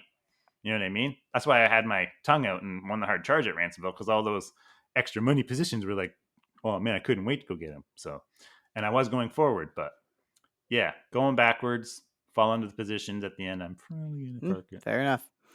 Well, I think that pretty much covers everything right up until this Saturday. It was a good recap of your dad's life and story, a good recap of your driving career. Hopefully, it answers a lot of questions for anybody else who's like kind of a casual listener who might not be familiar with you and your driving career. My driving career is non-existent for a reason, but I get starting. I guess Just it gets starting. started tomorrow, so we'll see. I don't know what I'm ever going to move up past a go-kart. I can't imagine trying to do anything, but we'll see how it goes tomorrow. And yeah, I don't have much of a story to tell, so I'm glad we told your story. You're not going to Oh, I ask me guess, the yeah, we got to question? put you through the paces. I feel like, did we not do this in the early? No, I don't think we did do it in the early episodes. Okay, fine. So I'm going to give you all of them then, in that case. Let's start with, I'm going to give you a limited plot of land to build whatever kind of facility you want somewhere in Southern Ontario. What does that track look like?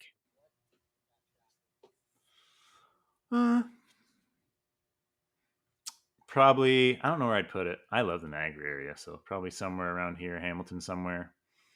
And it's going to look pretty similar to Kokomo. I love that track. Wingless, winged, no matter what, midgets. You could put dirt modifieds on that track. It'd be an awesome race. I'd love to see the Super Dirt Car Series there. I think they would run a race amazing there because it's so wide but small. And yeah, Kokomo for me, I love that place. I think it would race great. And it's a shorter track, so you don't need the biggest motor, stuff like that. Although I do love the fast tracks deep down, but it seems these days, big motor tracks, it's tough. So keep this track a little bit shorter. Like Merrittville's perfect. Merrittville's not hard on your engines. That's why I'm trying to tell people to come out Saturday, because Merrittville barely even counts as one of your engine nights because it usually gets real slick and you're barely even half throttle, 3/4 throttle going down and just feathering it. And it's just easy on the smaller tracks are easier on the engines and screaming it at 8,000 plus the whole time around. Fair enough. Okay, so then that leaves us with I'm going to give you one track, one race car to race at for the rest of your life. One more start. What's the combination going to be? I got to run something on a dirt mile, and I'm getting old, so all the old guys go to the Silver Crown Series. I wouldn't pick a single track, but I would just run the whole Silver Crown Series if I had unlimited budget because I think it's cool. Pavement, dirt, Yeah, a little bit of everything. Love it. 100 lappers, dirt miles is the main thing. I never got to run the Moody Mile at Syracuse, which was definitely one of my favorite places to go all the time, every October. So I never got to do that. Never been on a dirt mile. And the only way to do it these days is to run a Silver Crown car. So yeah, that's it. Well, let's I guess let's cap it there, buddy. I hope to see everybody who listens to this. Please tell all your friends to make it out to Merrittville Speedway on Saturday for the Gary Cunningham Memorial and see Travis. I don't know. I don't like to say anything because I am the announcer and I have announcer jinx, so I'm not going to say. Don't say nothing. But I just want to see everybody come out. It's going to be a special night no matter what happens. So come be a part of it, and let's make sure this is one of the best, if not the very best attended show of the year for not just the Southern Ontario Sprints, but for Merrittville Speedway in general. Yep, totally agree. Yeah.